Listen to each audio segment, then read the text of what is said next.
When Lotus knelt and begged me for support, I knew she was the female lead. I gave her tuition money, and she cried, saying, "Even though this amount isn't enough for one of your breakfasts, I'm content." When I gave her a monthly allowance of 30,000, she was utterly aggrieved. I know she treats me like a beggar she's trying to get rid of, but I won't ask for more. And just like that, both my childhood friend and my younger brother felt sorry for her, resenting me for bullying the weak and failing to help those in need. After I refused to buy her a villa, she pushed me into the sea. Before I died, I heard her say, "I just wanted to have a home, that's all." When I opened my eyes again, I saw Lotus, her eyes red from crying, begging me for support. I smiled. "Lotus, just you wait, I'm going to make your life a living hell." The moment Lotus got down on her knees and begged me for financial support, I knew she was the female lead. She came from a poor family, yet her academic performance was outstanding. To finish university, she had only two paths available. It's either get a part-time job or beg for financial support. For someone like Lotus, getting a part-time job was out of the question, so she set her sights on her college roommate, me. I have a soft heart. In my past life, the moment she brought it up, I handed over a large sum of money to support her. Little did I know that in the end, I would be pushed into the sea by the very person I had nurtured with my own hands. Never in this lifetime, absolutely not. Sherry, please, I'm begging you, just help me out. Your family is so wealthy, not like me. I've had to scrimp and save since I was a child. Maybe this amount is just your daily pocket money, but it's enough to feed me for a whole year. Tears streaked Lotus's delicate face, a sight that tugged at the heartstrings. That trick might work on others, but not on me. It was just about time for dinner. Everyone had finished class and was heading to the cafeteria. Lotus chose this moment to tell me, clearly wanting these passers-by to see. When I remained silent, Lotus pressed on, "If all else fails, I'll be your servant. I'll do anything. I know you've always looked down on poor folks like me, but I'm truly at the end of my rope." I didn't want to hear any more. I let out a cold laugh. "Yeah, you're definitely poor, but they say poverty doesn't diminish ambition. How come you're the exception? You've got 2 hands and 2 feet. Can't you earn your own money? What's it to you if I have money? What does my wealth have to do with you? This money wasn't stolen or taken by force. It was earned through the hard work of my elders. So you think I should just hand over my money because you said so?" Lotus clearly didn't expect me to say that. She froze on the spot, completely taken aback. The bystanders around us, who initially felt sorry for Lotus, couldn't help but start whispering among themselves after hearing my words. "She's got a point. That money was hard-earned by her parents. You really shouldn't guilt-trip someone into just handing it over." "Exactly. If that student just got a part-time job, she wouldn't be in this situation. My family isn't well off either, but I could always get a part-time job." What kind of person was begging on their knees? Tears welled up in Lotus's eyes once more. "I'm sorry, Sherry. I didn't mean to upset you. It's all my fault." "As long as you know it's your fault, don't ever say something so thoughtless again. If you're broke, figure out how to make money yourself. Don't just kneel on the ground like a beggar, begging others for handouts." I kept laying into her, while Lotus sobbed uncontrollably. A few students passed by, saw the scene, and immediately stopped to gawk. "Sis, what are you doing?" a voice called out from a distance. I looked up and saw it was none other than my dear half-brother, Vincent. "Well, look who's here again, my dear little brother." In my past life, this is where Lotus first met Vincent. Her delicate, fragile demeanor instantly captured his heart. After that, Vincent pleaded with me over and over to give Lotus a little more, but, to be fair, he had a point. This money was left to me by my grandfather, not earned by our drunkard of a father. Of course he doesn't care about it, too. Vincent ran over to Lotus and helped her up. "What's wrong? If you have something to say, just say it. Why are you kneeling on the ground?" Lotus continued to sob uncontrollably. "It's nothing. Sherry was my college roommate. I heard she's quite well off, casually spending nearly $1,000 on a single breakfast, so I wanted to beg her for help. After all, we were roommates in college, but I never imagined she could be so heartless. Oh well, it doesn't matter. She's right. It's her family's money. Why on earth should she give it to me?" I deliberately feigned surprise. "What I spend on breakfast is none of your business. What's the matter? Jealous? If you're that envious, go see the campus doctor. What's that got to do with me? You said it yourself. We're college roommates. Couldn't this have been discussed in our dorm? Why out here in the busy restaurant entrance? So you want everyone to feel sorry for you and get my sympathy while you're at it. Is that it? I never thought this deeply about it in my past life, but now that I consider it, that's exactly how it was." Some of the bystanders who were just here for the drama suddenly had a moment of clarity, nodding their heads vigorously in understanding. "Yeah, that's actually a fair point. What's wrong with this woman? If I needed to ask for financial help, I'd definitely do it privately and discreetly. These kinds of things are embarrassing. After all, how disgusting can someone be? She's taking someone's support and then pulls a stunt like this." "Exactly, and it's her own college roommate. The poor girl is stuck between a rock and a hard place. That's terrifying." She's so calculating. The murmurs from the surrounding crowd grew louder. Vincent furrowed his brow and looked at Lotus. Sis, it's just a little money. What's the big deal to you? What's wrong with just giving it to her? I couldn't help but laugh. Fine then, if you want to give her money, go ahead and give it to her yourself. Why are you telling me this? After all, Vincent's money comes from me anyway, in my past life. I thought since he was my brother, I treated him quite well. I never imagined I'd end up raising such an ungrateful wretch after I died. He didn't even glance my way. He spent all his time comforting Lotus, who was traumatized from our outing. Then I'll help her myself. Vincent snorted coldly, turning to Lotus. Don't worry, I'll sponsor you from now on. I nodded. Since you're so compassionate, you can earn your own money. It'll be good practice for you. After saying that, I turned and walked straight towards the restaurant. Vincent stood there, frozen and unable to process what had just happened. Quite a crowd had gathered at the restaurant entrance to watch the scene, including my other two roommates. They walked right over and stood in front of me. Lotus, what are you trying to get from Sherry this time? Hearing that, I felt a surge of emotion. In my past life, they had tried to stop me from providing financial support a few times, but under the influence of Vincent and Silas, I paid no heed to their warnings, and in this lifetime, I let out a laugh, turning my head to look at Lotus, whose eyes were reddening, and Vincent standing beside her. If you want to be a beggar, learn to kowtow. If you're just trying to emotionally blackmail me, no way. With that said, I took my roommates and left. These people aren't worth ruining my meal over. 3 After lunch, Vincent suddenly showed up. Sis, the counselor wants to see you. Hearing that, I couldn't help but burst out laughing. In my past life, when I agreed to invest in Lotus, she immediately reported the matter to our counselor. I never thought it would be the same story in this life, but it's fine. I've been prepared for this all along. Without so much as a glance at Vincent, I headed straight for the counselor's office. When I arrived, I found Lotus sitting on a nearby chair, sobbing uncontrollably. My childhood friend Silas was there too, just as I thought. This must be where they first met in my past life. I guess birds of a feather flock together. Two freeloaders from similar backgrounds seeking comfort in each other. You only think of me when you're short on cash. Sherry, you're here. The counselor smiled at me, still showing a degree of patience. After all, my late grandfather had invested in this school. Now that he's gone, I've inherited his estate, which makes me a shareholder here. The counselor had tried to get information from me privately back then, but I was soft-hearted and deliberately covered for Lotus, and in this life, sure enough, the very next second, I heard the counselor seeking confirmation. Lotus just told me you two had a disagreement, something about money. I laughed. Since they've already brought this to the counselor, I don't think it's too much for me to add fuel to the fire. Is it? For teacher, you found me at just the right time. There's something I'd like to discuss with you. The counselor looked somewhat surprised and nodded. Go on, tell me. I want to find Lotus a part-time job at school, serving food in the cafeteria, cleaning the bathrooms, anything. She can do it all.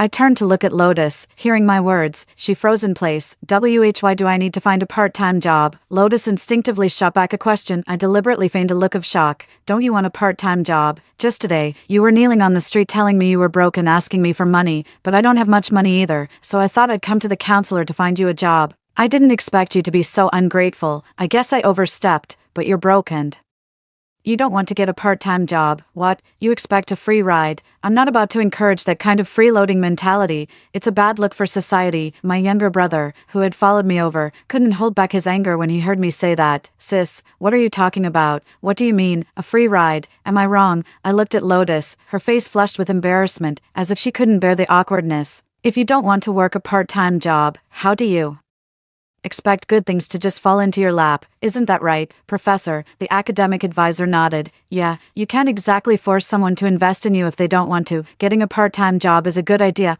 Plenty of students at our school work part-time to earn money. If you're interested, I can help you find one. The counselor looked at Lotus. Lotus's expression visibly tensed up. I couldn't help but sneer at her in my mind. Old habits die hard. She wants the money but can't be bothered to put in the work. Teacher, Lotus hesitated, unsure of what to say. Seeing this, my childhood friend Silas quickly spoke up. Sherry, Lotus needs to focus on her studies too. Besides, she looks so frail and delicate, she probably gets sick often. How can you expect her to take on a part-time job? I let out a cold laugh. So I don't need to study, is that it? By your logic, none of the students at our school who work part-time are studying either. Besides, you're perfectly happy to freeload yourself. How can you demand that others don't go out and work? My words hit Silas right where it hurt. I've been the one footing the bill for his tuition and everything else all this time, and now he has the nerve to side with others against me. How laughable. Lotus, are you going to take the part-time job or not? The counselor looked at Lotus with a hint of impatience. Professor, I'm really not in the best health.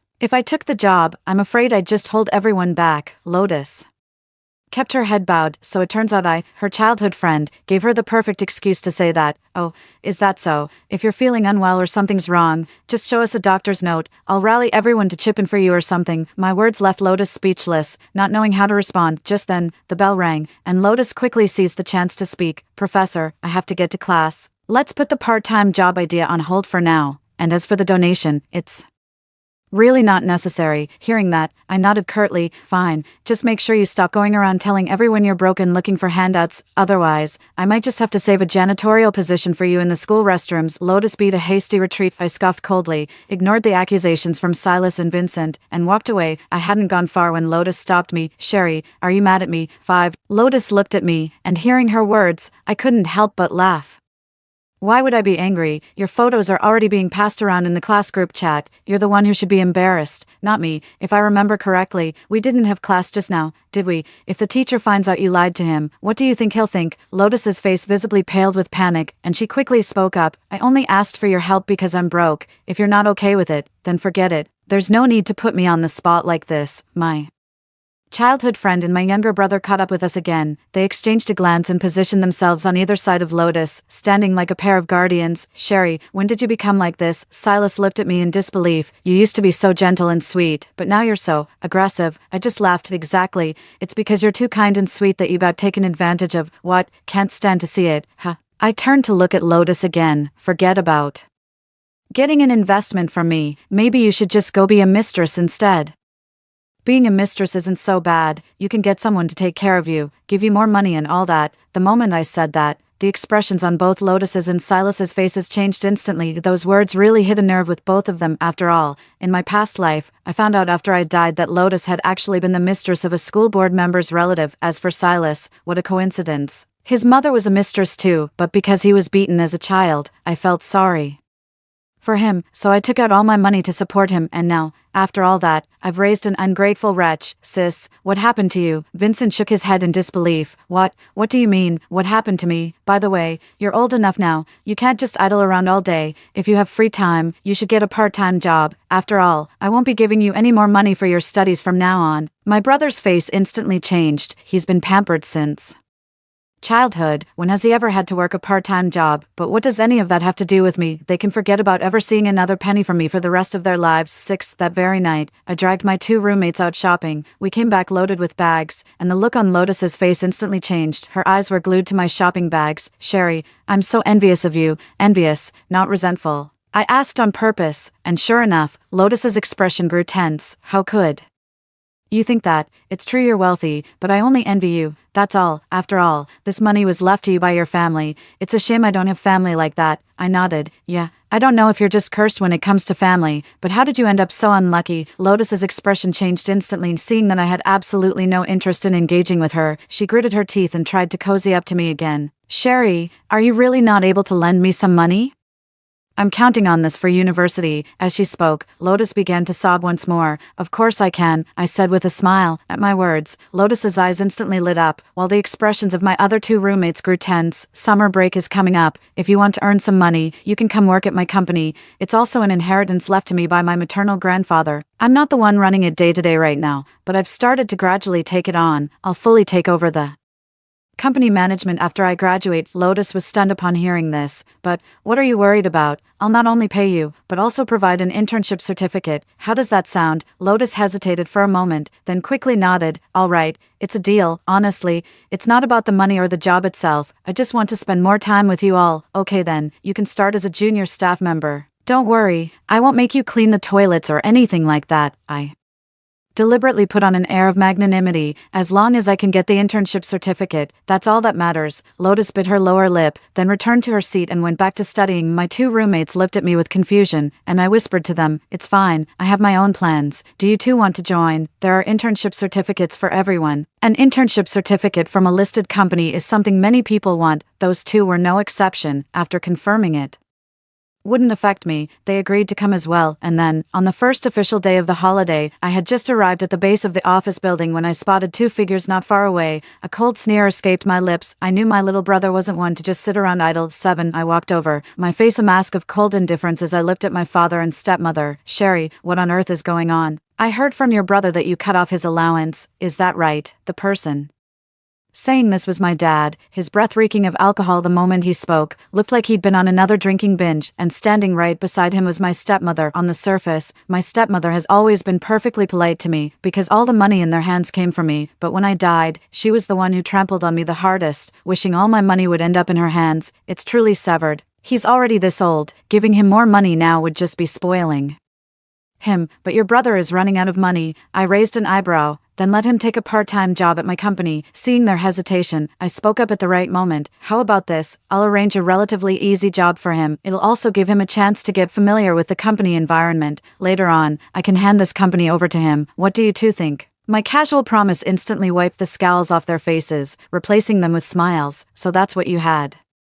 in mind. You really did have our best interests at heart. We'll talk to him as soon as we get back and tell him to come work at your company. My father and stepmother left happily. I watched their retreating figures, narrowing my eyes. I will never let these two people off the hook in my entire life. The person currently in charge of the company is a trusted aide of my maternal grandfather. I've always called him Uncle Lee. Back when I was pushed into the sea, Uncle Lee was tirelessly handling my affairs. After the ordeal, he was mentally drained, which gave my stepmother the opening she needed. She seized the opportunity and had someone run him over with a car, killing him. I'll be sure to remember this. I wanted to come to the company to learn the ropes, and Uncle Lee was naturally happy to have me. He even taught me a great deal. By the way, Uncle Lee, we have a few interns starting at the company tomorrow. Just treat them as regular interns and assign them accordingly. Okay, no problem. After the briefing, I spent some time with Uncle Lee learning about the company's operations. In the afternoon, Silas came by. Sherry, a faint smile played in Silas's eyes as he held a few wilting flowers in his hand. He placed the flowers on the table with a proud look, as if certain I would like them. My face twisted into a look of disgust. These flowers stink.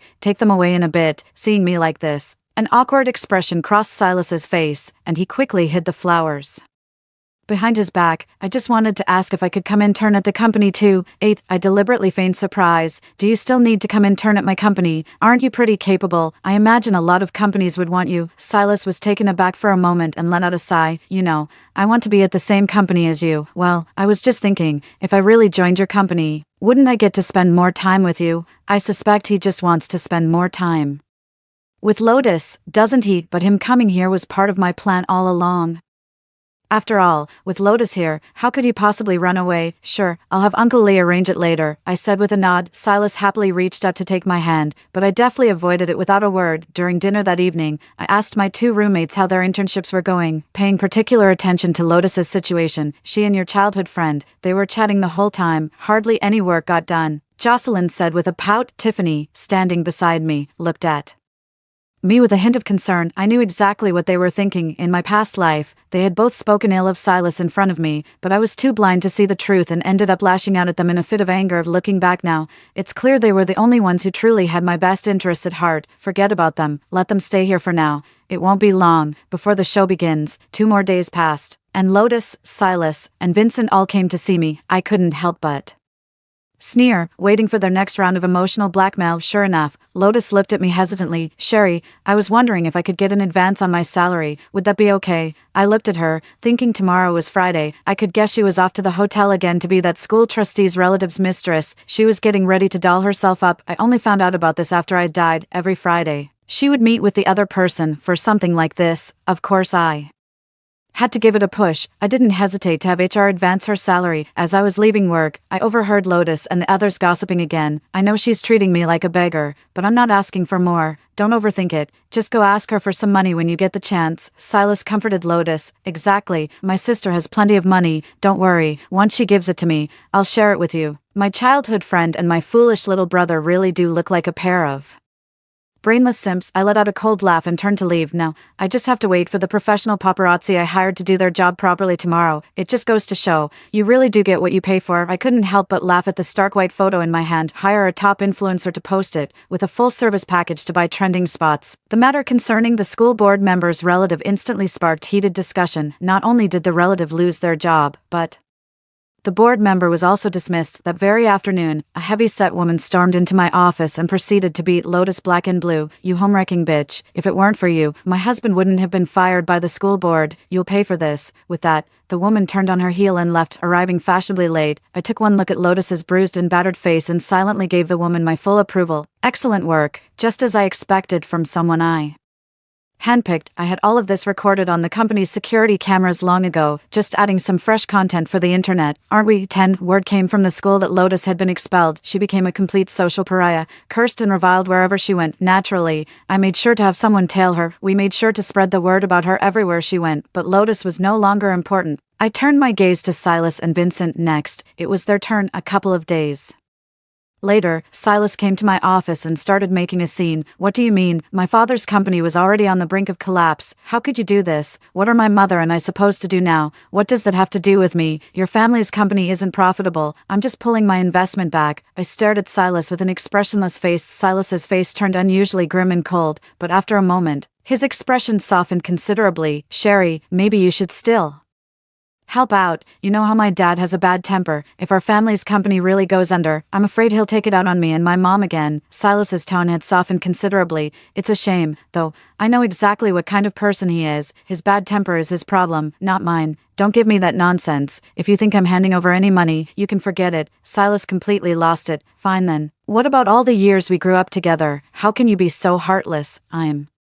going to let everyone know what you're really like. With that, Silas turned and left. I watched his retreating back and let out a cold laugh. A few days later, Lotus sent me a message, asking to meet me at the beach. Looks like she can't hold back any longer. I've been ready for this all along. 11. What's up? I looked at the haggard Lotus before me, her gaze fixed on me, a venomous expression twisting her features. Why were you born into such wealth? You have everything, while my family has nothing. The world is so unfair. What makes you better than me? Even your childhood friend and your own brother prefer me. You just got lucky with your birth. That's all. I chuckled. So, you called me here just to compliment my luck in the birth lottery. After I said that, Lotus's expression darkened even more. She glared at me fiercely, then finally gritted her teeth and made her demand. Sherry, buy me a villa. Otherwise, I'll have Silas post all those heartless things you've done online. Me, heartless, I retorted, eyeing Lotus. Do you have any idea how much I've invested in their family over the years? But since that investment never paid off, of course I had to stop giving him money. That's basic business sense. Don't tell me you don't know that. Lotus narrowed her eyes. So what? Buy me a villa, and I'll make sure Silas doesn't trash you online. A villa is nothing to you, but it means everything to me. My demands are modest. Don't push your luck, as if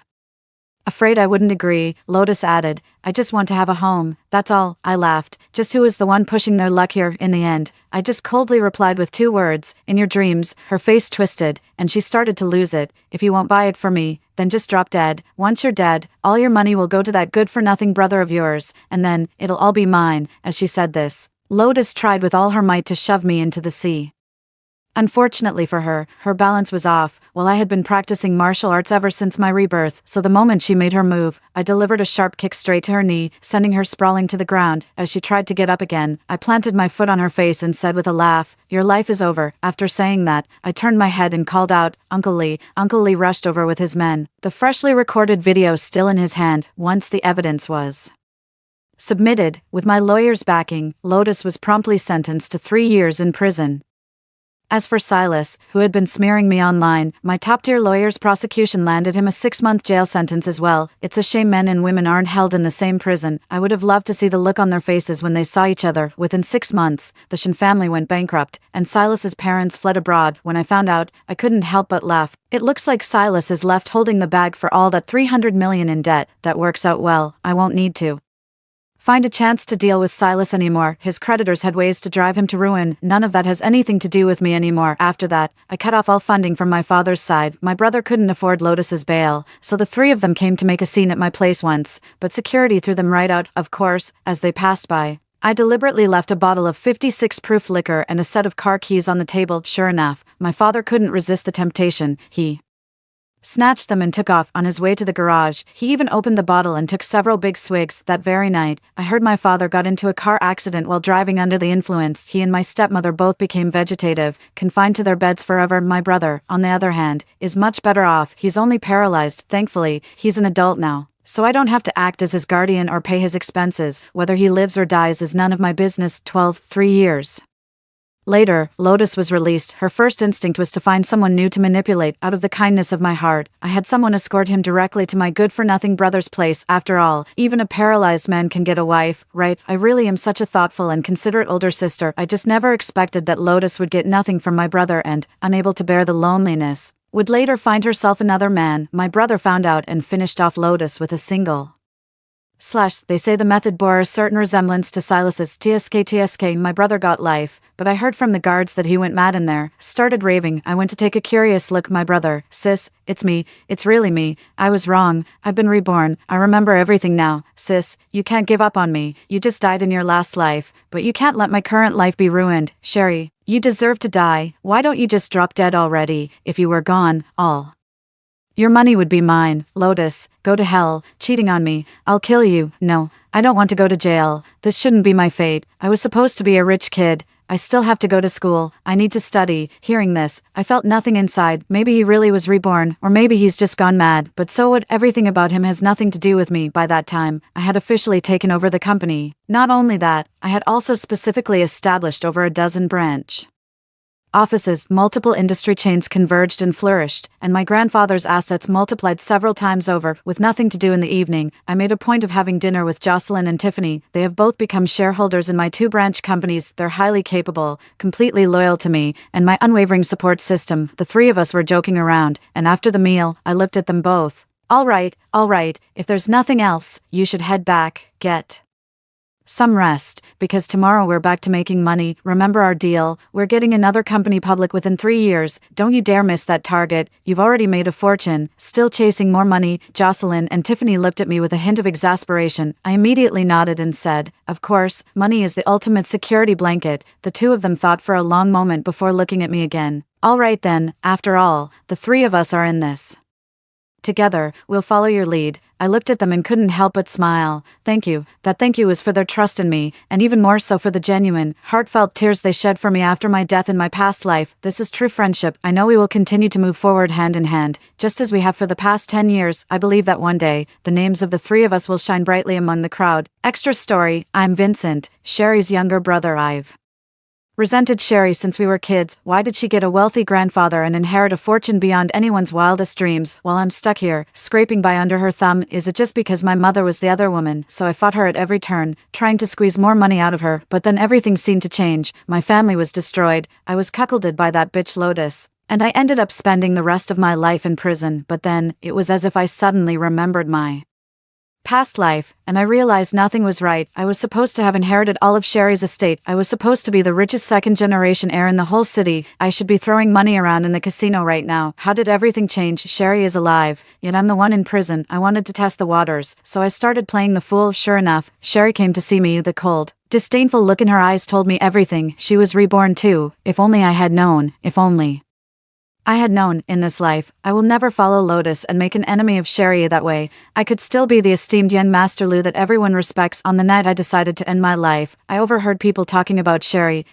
Sherry is incredible. She already has 5 listed companies. It's her brother, the one locked up here with us, the one in the corner, still pretending to be crazy. A murderer. Scum. What else did they say? My head is getting dizzier. I can't seem to hear anything anymore. And story 2, my mother speaks without thinking. After I passed the civil service exam, my supervisor came for a home visit. She told my supervisor, why would you even consider this girl? She's incompetent yet arrogant, looks down on your organization, and worst of all, she has a habit of stealing money. You really need to teach her a lesson. I ended up failing the selection because of that. I confronted my mom, demanding to know if she did it on purpose, but my dad and brother accused me of making a mountain out of a molehill and being inconsiderate. Later, I joined a multinational company where my supervisor tried to set me up on a date, yet my mom told the guy that I'd been dating since elementary school and had a whole parade of boyfriends. I offended my boss and lost my job completely. This led me to develop depression. My mother then went around telling people I had a mental illness, warning them to watch out in case I started attacking people with a knife. Unable to bear the gossip and rumors, I jumped off a building to end my life. When I opened my eyes again, I was back on the day my boss came for a home visit. Lena, what do you think of this dress? I hope I won't embarrass you. Seeing my mother in that familiar red dress, I finally confirmed I had been reborn. In my previous life, I was just one step away from landing that stable job. The organization sent representatives for a home visit, and my mom eagerly volunteered to host them. I thought for such an important life event, my mom would take it seriously and not drop the ball, but the moment we sat down, she started running me down. I really don't know what you see in her. She's incredibly lazy, sleeps till noon every day and can't handle any hardship at all. My mom always loves telling people about how I sleep in, but I never expected her to bring it up on such an important occasion. I discreetly tugged at her sleeve to remind her not to say anything inappropriate. To my surprise, my mom suddenly let out 2 loud laughs. and called me out for my little maneuver. Look at her, she's getting all huffy. You're about to become colleagues with the boss, and even if I don't say anything, everyone will find out about your bad habits sooner or later. She clapped her hands and continued, Boss, my daughter graduated from a top university. When I first asked her to apply for your organization, she actually looked down on the opportunity. She's always had her head in the clouds. We're truly blessed that you're willing to take her on. The leaders exchanged uneasy glances. They probably had never encountered a parent who would speak about their own daughter that way during a home visit. One of them maintained a smile and said to my mom, Lena performed quite well in the interview. Oh, that was all an act. My mom waved her hand dismissively. I know my own daughter better than anyone. Don't be fooled by her polished performance on stage. In private, she's actually quite petty. You probably can't tell, but when she was little, she stole money and cheated on exams. My heart sank at those words, and I called out to her with a dark expression. My mother shrugged and said, all right. The young mistress thinks I've put my foot in my mouth again. The home visit naturally yielded disappointing results. When they left, the faces of the leaders were grim. When the results came out, my name was indeed missing from the list. I made some inquiries and was told they had concerns about my character, deeming me unsuitable for a position in a state institution. It was then I realized that the home visit had completely shut the door on my chances of entering a state institution. I was furious and ended up having a big argument with my mother when I got home. I told you to watch your words, but you just can't keep that mouth of yours in check. My mother looked utterly innocent. I was only telling the truth. It must be because you didn't give any gifts and upset them, otherwise, how could they exclude you just because of a few words? It's true that I sleep until noon every day, but that's because I've been preparing for the civil service exam since my sophomore year, and after graduation, I've continued studying at home under immense pressure. I finally got in after all that hard work, so I just want to unwind for a few days. I did steal money from home once, but that was back in middle school. A classmate was bullying me, threatening to hit me if I didn't give her money. I tried calling my parents but couldn't reach them, so I ended up taking the money. All mothers know this. I broke down sobbing and told her if she didn't know how to speak properly, she might as well donate her mouth to science. My crying drew my brother's displeasure. He came over and slapped me, saying, How dare you talk to mom like that? Do you have to make such a small issue known to the whole world? Later, my mother used the same tactics to sabotage both my relationship and my career. I ended up with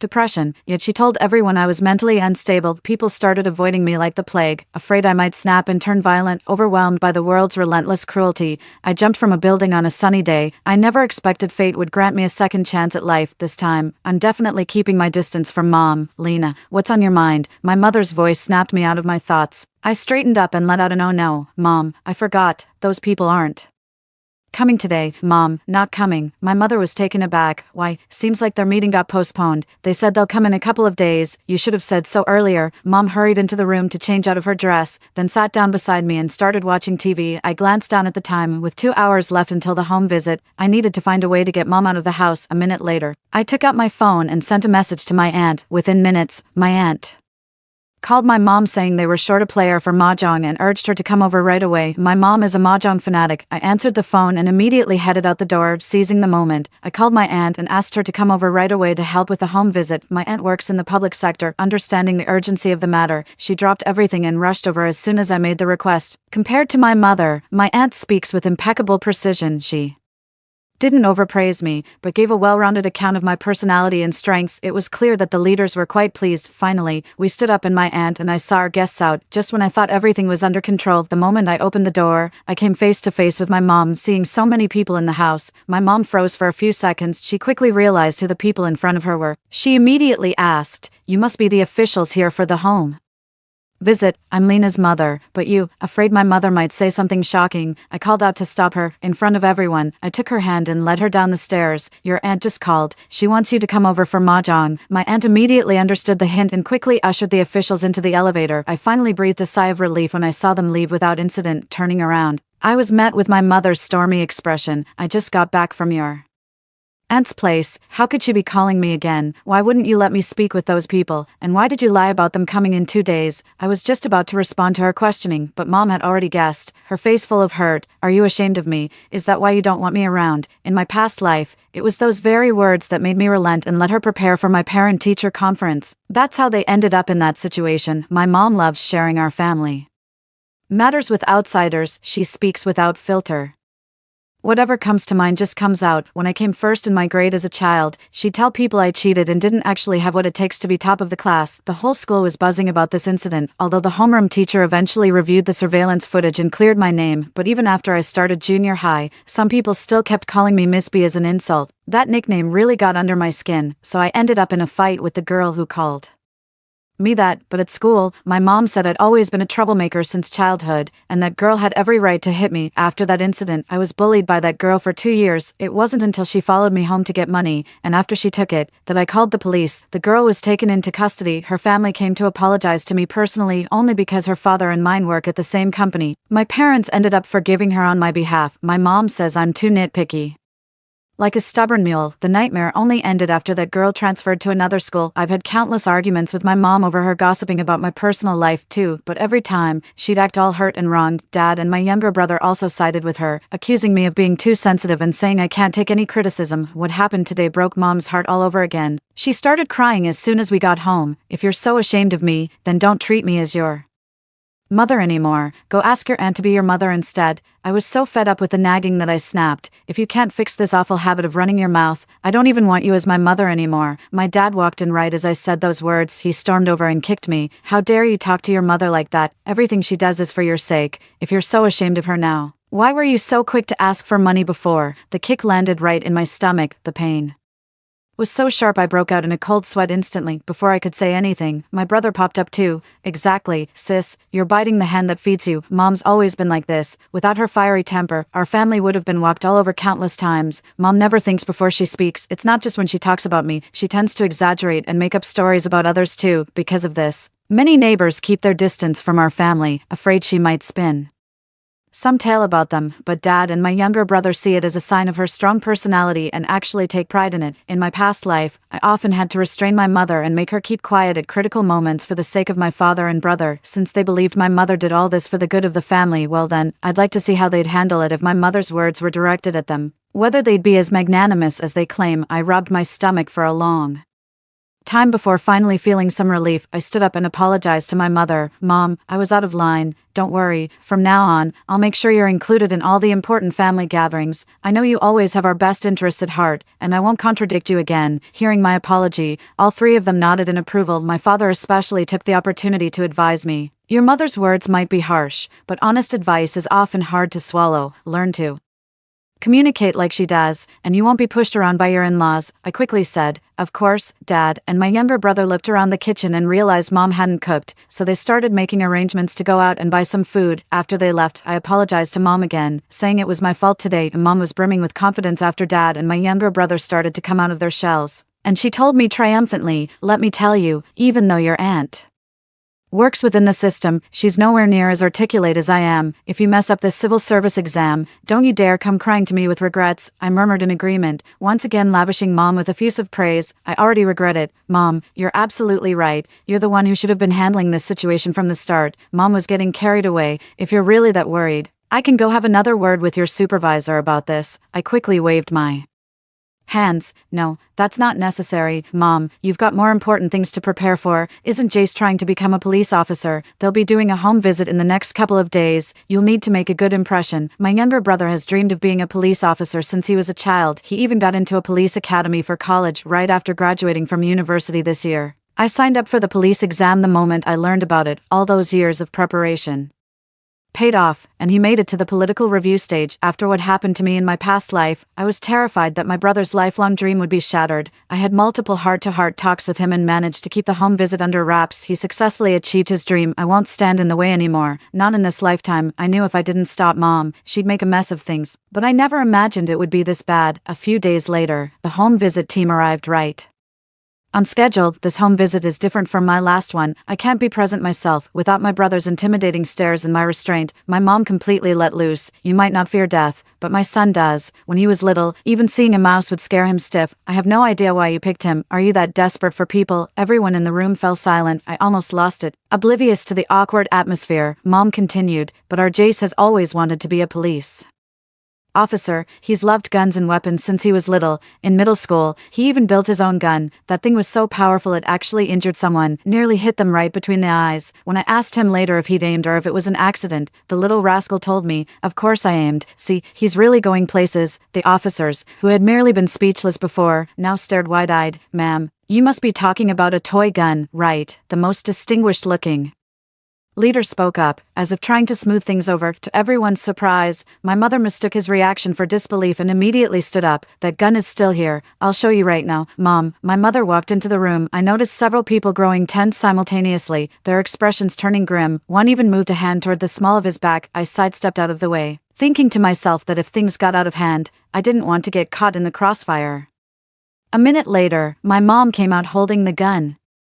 She presented it to the police officers like a prized possession, saying, "Look, this is what my son put together. Isn't it impressive?" Seeing the actual object, the officers let their guard down. "This is the air rifle my younger brother assembled. It may be an air rifle, but it's been modified." A police officer picked it up and examined it carefully, then asked with a stern expression, "Has Jace ever injured anyone with this gun?" Even my mother, oblivious as she usually is, could sense the tension in the air. He changed his story. "I wouldn't call it an injury, really, just scraped the skin and there was a little bleeding. That still counts as assault." The officer handed the air gun to another person. "Where's Jace now?" My younger brother had been staying in the small park downstairs the whole time. The officer told Mom to call him. Within 2 minutes, my brother came upstairs. He thought Mom had done such an outstanding job that the supervisor specifically wanted to meet him in person, so he immediately stepped forward with an enthusiastic handshake. "Hello, Captain, I'm Jace." The boss pointed at the air gun. "Is this yours?" My brother's face went pale, but he knew he couldn't lie. "It's mine. How did you modify it?" My brother was about to speak when the official cut him off with a wave of his hand. "Let's continue this discussion at the police station." The home visit was left unfinished, and my brother was taken away. My mother ran after them, shouting, "What are you doing? Why are you taking my son to the police station? This is basically an illegal abduction." The leader glanced back at my mother. I immediately cut his drift, grabbing my mother and covering her mouth. "If you don't want Jace to end up in jail, shut your mouth." My mother fell silent instantly. The police quickly got the full story. That air rifle was assembled by my younger brother during high school, and it did indeed cause an injury at the time, but it wasn't as my mother described. My brother didn't intentionally aim at anyone and shoot. He had just finished assembling the gun and was showing it off to a classmate. During a struggle over it, the classmate accidentally hit their head. My family made amends afterward, and the classmate chose to forgive us. The incident still had an impact on my younger brother due to illegal modifications. My brother was fined and detained. The day my brother returned, he smashed everything breakable in the house. He smashed things while yelling at my mom, "This is all your fault. Why can't you watch your mouth? If you don't know what to say, then just keep quiet." Mom got defensive again. "I was just telling the truth. Besides, I was trying to help you. I wanted to make a good impression on your boss, didn't I?" My brother snapped hysterically. "What kind of good impression is that? Why did you have to bring up my air rifle for no reason? I was keeping it as a collector's item. Now I'll never become a police officer. Are you happy now?" After breaking everything, my brother slumped to the floor and started sobbing. Years of hard work went up in smoke. I've been through that kind of pain myself. Seeing him like this gave me a secret thrill, and I couldn't resist adding fuel to the fire. "Jace, how could you speak to your mother like that? It's just a job. If you lost it, you can always find another one." My younger brother used to be the one saying these things to me. Now the tables have turned on him. He immediately burst into even louder sobs. The moment Dad walked in, he saw the complete mess all over the floor. His heart ached at the sight of his younger brother sitting on the ground crying, but he felt even more sorry for our mother. He said to his brother, "You can't entirely blame your mom for this. How would a homemaker know modifying firearms is illegal? She just wanted to showcase your skills." His brother choked between sobs. "But I'll never be able to get a decent job now. My brother's college major is too specialized. Now he can't find work in his field, and government jobs are no longer an option either. The only jobs left are in sales or security, nothing particularly respectable." Hearing this, Dad chuckled and said, "Don't worry, I'll take care of your job situation." My brother froze in disbelief. "Seriously?" "Of course." Dad turned to my equally puzzled mom and explained, "Remember Rex from my workplace? He got promoted to section chief 2 years ago, and now he's up for department head." Mom asked, "You mean Sasha's father?" Hearing Sasha's name, I instinctively felt a chill run down my spine. The girl who bullied me in middle school was named Sasha. It just came back to me how I was adamant about sending Sasha to jail back then, but because her father promised to get my dad a permanent position instead of temporary work, my father forced me to sign a letter of forgiveness. Dad said he needed to secure a job for my brother. The reason is that he set Sasha up with a promising young man. That young man is the son of the director at a major local tertiary hospital. He works at the courthouse and is quite handsome. He's a friend of my dad's friend's uncle's son. My dad saw this guy's marriage ad in his social circle and sent over Sasha's photo. Surprisingly, they actually hit it off. Now they're getting engaged. And since my dad played matchmaker, he's naturally invited. My dad assured my brother, "I've been working on your job placement. Once their engagement is settled, you can start." At my workplace, my dad works for a state-owned enterprise, which offers the best compensation package among local companies. Hearing this, my brother's gloom that had been building for days instantly vanished. The three of them decided to go out for a celebratory dinner, completely disregarding my feelings. I thought my dad had forgotten what Sasha did to me, which was why he'd grown so close with her family. After dinner, Dad suddenly said to me, "Lena, maybe you should skip Sasha's engagement party. Weren't you two on bad terms before? I'm worried you might feel uncomfortable if you go." So Dad knew exactly what had happened between Sasha and me. He even thought I might cause a scene at Sasha's engagement party, which is why he didn't want me to attend. Suddenly, I remembered my own engagement party from my past life after my mom botched my civil service exam opportunity. I landed a job at a multinational company through my own hard work. I'd been working there for about 6 months. When my supervisor set me up on a date, the guy was really impressive. He was a returnee from studying abroad, ran his own small business, and had even won international awards for his design work back in college. So when he said he liked me and wanted to get engaged, I was filled with apprehension. 3. Upon hearing about his qualifications, my parents didn't hesitate and gave their blessing. But right at the engagement party, while he was proposing a toast, my mother started listing all my shortcomings. Love is blind, I suppose. Our Lena isn't much to look at. But you don't seem to mind. When she said that, it was fine. Everyone thought she was being modest, but the next sentence completely ruined my engagement party. "Don't let my Lena's plain looks fool you. She's had plenty of guys chasing after her. I don't know how she does it, but in college, she went from one boyfriend to the next, and there were even men fighting over her." Hearing this, my partner turned pale and asked me, "Didn't you say you'd never had a boyfriend before?" I was completely dumbfounded. Growing up, I had so few male friends around me that I never even had a boyfriend. I confronted my mom. "Mom, what nonsense are you talking? I'm not making this up. Don't you remember, in college, you brought a different guy home every week, and you'd stay in your room for hours each time? That was a side gig I took on, tutoring high school students on weekends. It wasn't all boys either. There were girls too." But no matter how I tried to explain, the other person refused to listen any further. After the engagement fell through, I confronted my mom about it. She threw up her hands and said, "How was I supposed to know you were getting extra tutoring?" After that, my reputation was completely ruined. At that thought, I took a deep breath, let it out, and said to my father with a smile, "Dad, that was ages ago. Since this is such an important occasion, let me come along too. Who knows? I might even get to meet some really influential people." My father was swayed by that. "True. Even that plain-looking girl Rex managed to land such a catch. Maybe you can reel in a wealthy bachelor for me too." Yet Mom instinctively put me down. "Why pin your hopes on her? She's so unattractive. What man would be blind enough to fancy her?" I told myself not to get upset. "You'll make yourself sick with anger, and then you'll miss all the fun." The day of Sasha's engagement arrived. Our family of 4 arrived at the restaurant right on time. Sasha seemed a bit surprised to see me. After all these years, she still remembers how I set her up to get caught, and now her father is my dad's boss, so the look she gives me is especially hostile. Even though she can't stand me, she didn't say much since today is a very important day for her. My father is the matchmaker, so we were seated at the main table. Seated next to my mom was the groom's mother. Everything went smoothly at first. Midway through the meal, Dad took my younger brother to toast other leaders from his workplace, hoping to get on their good side early. My mom struck up a conversation with the groom's mother. After just a few words, my mom started getting carried away. "Your son is so handsome. He looks like a movie star. Compared to him, Sasha seems a bit out of his league." Hearing those familiar words, the anxiety I'd felt all evening finally melted away. The groom's mother looked slightly embarrassed but still saved face for Sasha, saying, "As long as they're happy together, looks and status don't really matter, but character matters too." My mother told her earnestly, "Sasha comes from a good family, but she doesn't seem to respect herself much. She started dating in middle school and even threatened suicide over some boy." The groom's mother turned pale. Middle school, that's right." My mom nodded emphatically, having completely forgotten the occasion as she leaned in conspiratorially. "I heard she even got pregnant. That's why Sasha had to take time off from school." The groom's mother finally snapped, slamming her hand on the table and summoning Sasha and her partner who were toasting guests. "This engagement is off." The moment these words were spoken, the scene instantly descended into chaos. No matter what anyone said, the groom's mother refused to agree to the matter and resolutely took her son away. Half an hour later, the groom's entire family made a grand exit. Sasha rushed out in a panic to chase after them. My mother finally grasped the gravity of the situation and tried to sneak our family away. Just as we reached the door, Sasha came back in tears. The moment she saw my mother, she went straight for her hair, yanking at it. It's you. Why are you spreading lies about me? What's your real motive? Outside, the guy's mother saw Sasha sobbing uncontrollably and told her what my mom had said. My mom yelped in pain. I was just telling the truth. Everyone knew about your middle school romance.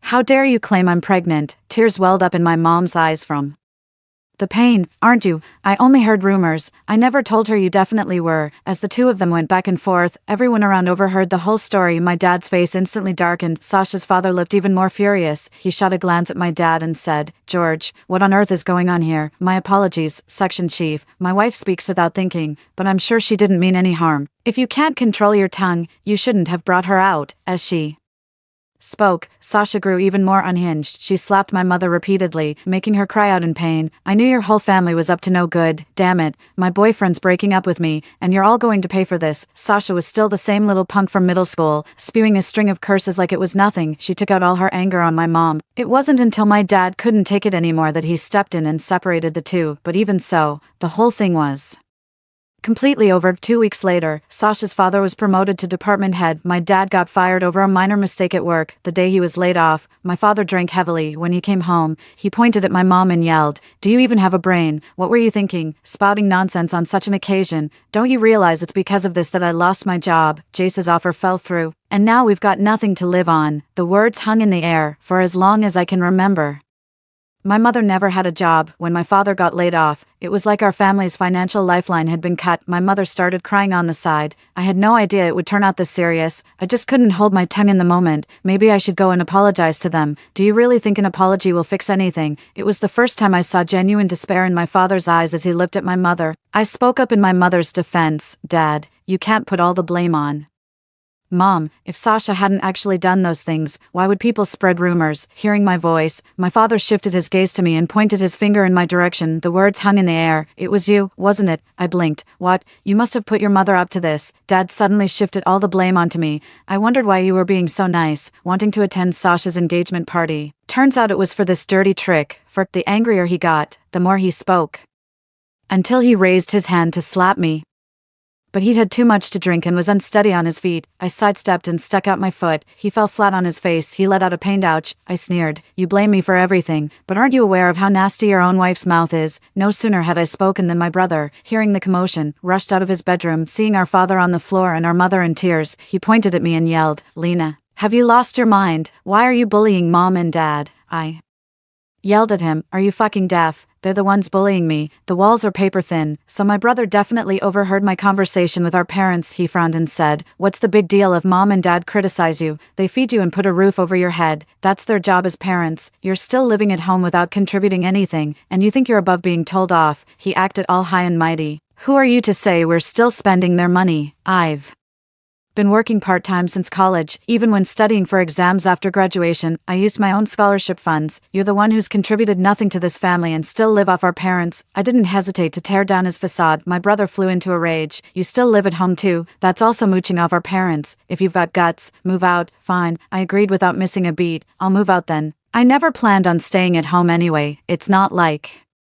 there's anything worth sticking around for here. Though it was getting late, we went back to our rooms and packed our things. When we left, not a single person even glanced my way. My mother sneered from the sidelines. We haven't even done anything, and you're already disowning your parents. Even an animal wouldn't stoop so low. I ignored her and strode away. 2 weeks later, I received a call from my mother. She said my father had broken his leg and asked me to come to the hospital to take over her shift caring for him. I didn't know until I got to the hospital. After Dad lost his job, he had to work on a construction site to make ends meet, but having spent years in an office, he wasn't familiar with construction work. 2 days ago, he fell from a scaffold. My brother just started working as a bodyguard recently and can't get away, so my mom has to take care of things after caring for him day and night. My mom's back injury flared up, and that's when she thought of me. Since you're not working anyway, just take care of your dad for a few days, my mom said matter-of-factly. I said, I'm actually doing some part-time work now. Shouldn't the construction site compensate us since Dad's in this condition? Oddly enough, when she said that, my mom blushed. Upon further inquiry, I learned the construction site had initially intended to pay compensation, but during the negotiations, my mom revealed that my dad had violated safety protocols. Now they're only willing to cover some medical expenses as a humanitarian gesture, refusing to pay actual compensation. This outcome was expected. I still don't want to stay here, my father snapped. I knew raising a daughter was useless. I should have given you away back then. I nodded and said, if raising sons is so useful, then why isn't your son here taking care of you? Growing up, my father always favored sons over daughters. He'd buy my brother anything he wanted, but would ignore my requests completely even after I experienced bullying. At school, when the police told them to pay attention to my mental health, they brushed it off. My father was so angry his eyes bulged out, and he pointed at me stammering, you. Just then, the doctor came over. The doctor came to tell our family that a cancer patient would be arriving in the ward soon. It was an elderly woman. She had fallen while doing farm work, and tests revealed her bones were riddled with cancer cells. The family didn't want her to find out, so we checked her into a regular hospital room. The doctor told us to watch what we say and be careful. My mom agreed without hesitation. Seeing her like that, I had a bad feeling things were about to go wrong. No matter how much my father tried to guilt-trip me, I refused to stay at the hospital. That evening, just as I was getting ready to turn in, I received a call from the police. The officer told me my father had been beaten to death. It wasn't until I arrived at the police station that I found out, less than an hour after the elderly lady moved in. My mom told her about her cancer diagnosis. The shock was too much for the old woman. She had a heart attack on the spot. Her family immediately flew into a rage. As luck would have it, one hot-headed family member stormed in brandishing a paving slab and started yelling at my mother. My dad, who always dotes on my mom, stepped in without hesitation. But the guy was reckless and swung a brick with brutal force. To make matters worse, my dad had just broken his leg, and that's when things went south. When I saw my mother, she was sitting there as if her soul had left her body, her face deathly pale. The moment she saw me, she burst into tears. She wept while slapping her own face. It's all my fault for shooting my mouth off. I never thought that old woman would be so fragile. She slapped her own face repeatedly. Her brother stood against the wall, staring blankly at the sky. He looked utterly helpless and hopeless. The person who killed their father was sentenced. After settling my father's funeral arrangements, I completely lost contact with my mother. My younger brother also chose to leave home. 2 weeks later, the list of successful candidates for the civil service exam was posted. My name appeared on that piece of paper. Finally, the weight has been lifted off my chest. It had been a whole year before I saw my mother again. Truth be told, she had been calling me regularly throughout that year. She kept asking me to come home for a visit, but I always brushed it off. She even came to my workplace, but I always made excuses about being away on business trips. I also knew that after Dad passed away and my brother left home, Mom had to find work to make ends meet, but with no skills or experience, the only job she could get were as a nanny or cleaner. Somehow, against all odds, her very first employer as a nanny turned out to be a minor celebrity. The young celebrity rarely came home, and her only requests were for her mother to take good care of the dog and keep the house tidy, but she had no idea what her mother was really like. After becoming her daughter's housekeeper, the mother started gossiping about the star's private life to anyone who would listen. Coincidentally, a paparazzo who was digging for dirt on the celebrity happened to run into the mother in their residential complex. With just a few words, he managed to get his mother to spill the beans. Not only did the paparazzo post the story online, but he also released a video showing the mother's face to prove its authenticity.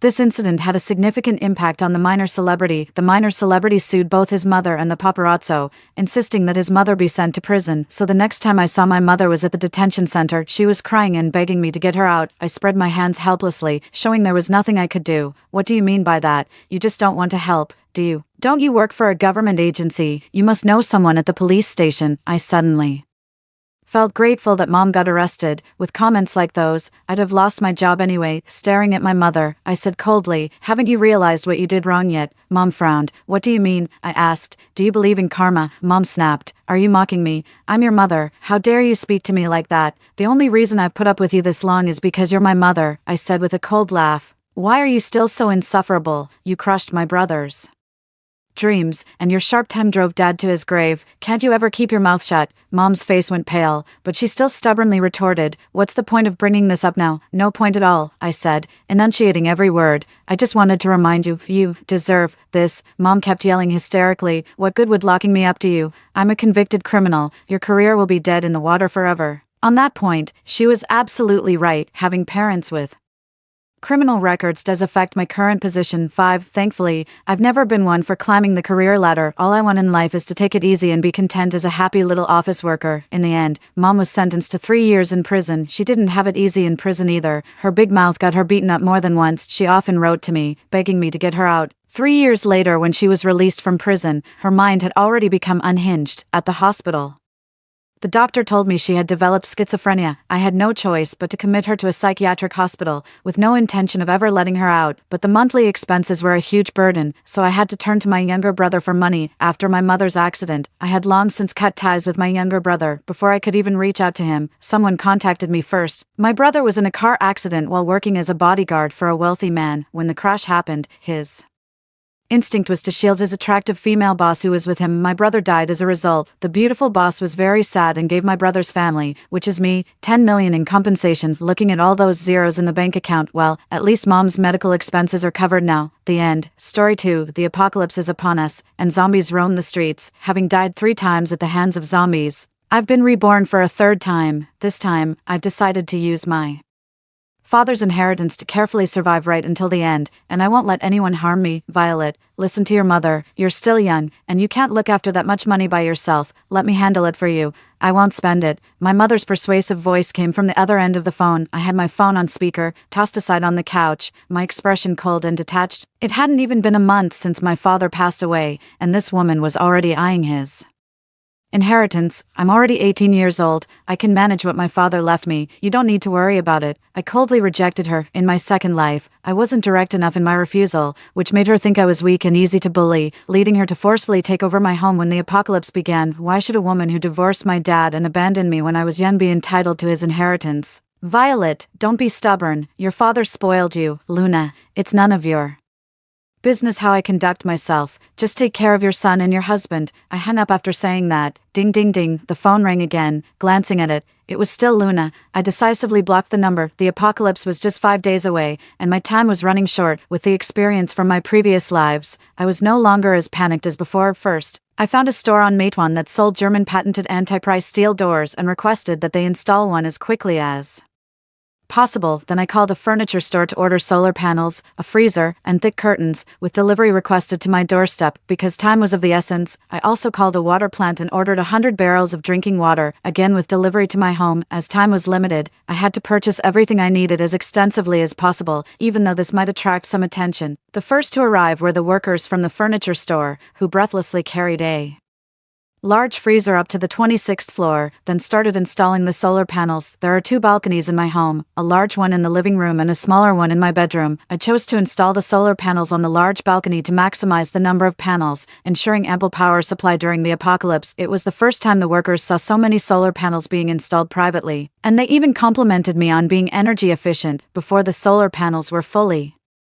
installed, my security door arrived. Watching the workers handle the heavy door, I finally felt a sense of security. Such doors were incredibly valuable during the apocalypse, acting like an indestructible barrier against zombies. However, due to the dimensions of the security door, the original door of my apartment had to be removed, and a bit of the wall had to be broken to fit the new one. I was well aware of this and had prepared enough time for it. Ding ding ding. Hello, Violet, have you no conscience? How could you speak to mom like that? It was my clueless brother, Dylan. Watch how you speak to me. I responded impatiently. What does my conscience have to do with you eyeing dad's money? If you want money, ask your own father. Violet, she's your mother. You have a duty to support her. Dylan yelled from the other end. Oh, now you remember she's my mom, I retorted sarcastically. We haven't seen her in years, and people might think she'd already passed away. She's not old enough to need support, and I'm not at an age to provide it. Bullshit. You have so much money. That money is mine. I couldn't help but yell back at Dylan. It has nothing to do with you. If your dad can't provide, why come to me? Dylan, where do you get off thinking like this? You really are hopeless. I snapped at Dylan over the phone, my patience wearing thin. Do you even know how you were born? A mongrel daring to ask for my dad's money. Dylan, he ground out my name through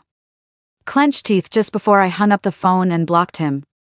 No sooner had I hung up on Dylan than the water plant called. 100 barrels of water are not light, and being in a high-rise, I couldn't just stack them anywhere. Following the advice of the water plant staff, I placed them in the study, where there were load-bearing walls. Is your house being renovated? My young neighbor asked as we moved the second batch of water. Why are you buying so much water? I looked at his sweet, innocent face, unable to believe he was a wolf in sheep's clothing. Yes, we're renovating. I'm going to have family stay over for a while, so we're redoing the place, I replied, trying to keep my expression neutral and forcing a smile. How long have you been on vacation? Just about half a month, Jason replied with a sweet smile. School ended early this year, and my dad wants me to find a summer class to attend. I nodded slightly, pretending to wipe sweat from my forehead to hide the cold look in my eyes. Getting some experience out there is Good, yeah, I think so too, Jason agreed as the elevator arrived. Let me help you with some of those, he offered, eyeing the nearly full elevator of water barrels. No need, we're almost done, I declined, continuing to laboriously move the water with the staff. After all the workers had left, I suddenly stood up to tidy up, throwing unnecessary items from around the house into black garbage bags. Among them was a cute strawberry bear on the sofa, which I ruthlessly discarded, or rather, that was exactly my aim. Hidden inside the eyes of the strawberry bear were two tiny cameras, a gift from Jason. Had I not experienced several rebirths, and one death because of it, I would have never guessed such a cute item could house camera lenses. Jason, if avoidance was impossible, it was better to strike first. The next morning, I drove to the nearest supermarket. Though small, it was a popular place for locals. I headed straight for the grains section, buying 30 bags of rice and stuffing my car full before driving home to offload them one by one. To avoid drawing attention while stockpiling, I chose the most cumbersome but safest method. I parked in the underground garage, moved 10 bags of rice at a time to the elevator, and then transported them up to my apartment. I repeated this process until all the rice was moved without anyone noticing. Next, I drove to another supermarket, bought 30 bags of flour, and moved them upstairs in the same manner, just handling the rice and flour took up an entire afternoon. The following day, I rushed through breakfast and headed to Metro. The supermarket was bustling with no sign of the impending zombie apocalypse. I went straight to the instant food section, picking up 20 boxes of various flavored instant noodles, 10 boxes of turkey noodles, 10 boxes of self-heating rice, 5 boxes of self-heating hot pot, and a box of instant seaweed soup. These staple foods were the most crucial, everything else was secondary. Considering the need for seasonings to complement the grains, I also grabbed 10 boxes of cooking salt, 10 tubs of cooking oil, 5 boxes each of MSG and chicken seasoning, 2 boxes each of aged in white vinegar, hoisin sauce, tomato sauce, 3 boxes of bean paste, 5 boxes each of chili oil, soy sauce, light soy sauce, a box of Sichuan peppercorns, 5 boxes of chili powder, 2 boxes of brown sugar, 5 boxes of white sugar, and a box of rock sugar. With the seasonings stocked, I headed to the household goods section. I stocked up on various essentials such as masks, scissors, towels, toothpaste, toothbrushes, power banks, sanitary pads, hair ties, soap, laundry detergent, shower gel, shampoo, cologne, and more. I practically bought every daily necessity I could think of that I needed. Besides food, these items are also essential. I wouldn't want to have to venture out after the apocalypse over such matters. After purchasing these, I worried that continuing to buy more might draw attention, so I headed to Sam's Club and bought large quantities of frozen meats, 20 pounds of pig trotters, 30 pounds of beef backbones, 20 pounds of beef ribs, 30 pounds each of beef brisket and beef shank, 30 pounds of lamb, and 50 pounds of pork, including 20 pounds each of chicken wings, drumsticks, and feet. With that, my supply of meat was almost complete. My home's refrigerator and freezer were nearly bursting at the seams. Next on my list was to buy some seeds because, after all, there won't be anyone around to grow vegetables in a post-apocalyptic world. At the seed store, under the odd gaze of the shop owner, I bought seeds or seedlings of potatoes, carrots, white radishes, sweet potatoes, lettuce, Shanghai bok choy, water spinach, celery, lettuce, cucumbers, tomatoes, green onions, ginger, garlic, and chili peppers, covering almost all the vegetables I like to eat. Although I might not end up seriously farming them later, buying these seeds provided a backup plan and a sense of security. Of course, having seeds meant I needed tools, so I also bought coconut coir, flower pots, small spades, hose, sickles, scissors, a multifunctional knife, nylon rope, lighters, additional power banks, batteries, and flashlights. Among other things, I bought everything I could think of to be prepared for any situation. I also needed to visit the pharmacy. Since many medications are prescription only and not easily sold, I mainly bought over-the-counter medicines like cold medicine, fever reducers, anti-inflammatory drugs, and gastrointestinal medicines, picking up a few other miscellaneous drugs where possible. Actually, shopping didn't take much time. The real-time consumer was moving everything quietly upstairs. Fortunately, I chose weekdays for the moving, encountering hardly anyone. On the rare occasion I did meet someone, I simply said I was a delivery person without revealing the actual floor. Finally, with just one day to spare, I got all the supplies back home. Now, for the last task, picking up Grandma. Growing up, my dad was often away for work, and Grandma practically raised me single-handedly until I moved to the city for school. After my father passed away, Grandma fell ill with a zombie outbreak. Her chances of surviving alone were slim. With enough time this round, I decided to bring her over. The reason I hadn't moved her earlier was that I feared her somewhat old-fashioned views might see stockpiling as a waste of money and hinder my plans. By arranging everything first and saving enough time to fetch her, it wouldn't matter what she thought. However, plans often don't align with reality. Grandma lived in a somewhat remote rural area near the mountains. After repeatedly calling her with no answer, perhaps due to her age and dislike for carrying a mobile, I drove back to the village. As I arrived, the familiar group of village ladies at the entrance became instantly abuzz at my appearance. "Ivy, have you seen my grandma?" I asked one of them I knew well. "I've been calling her, but she's not answering.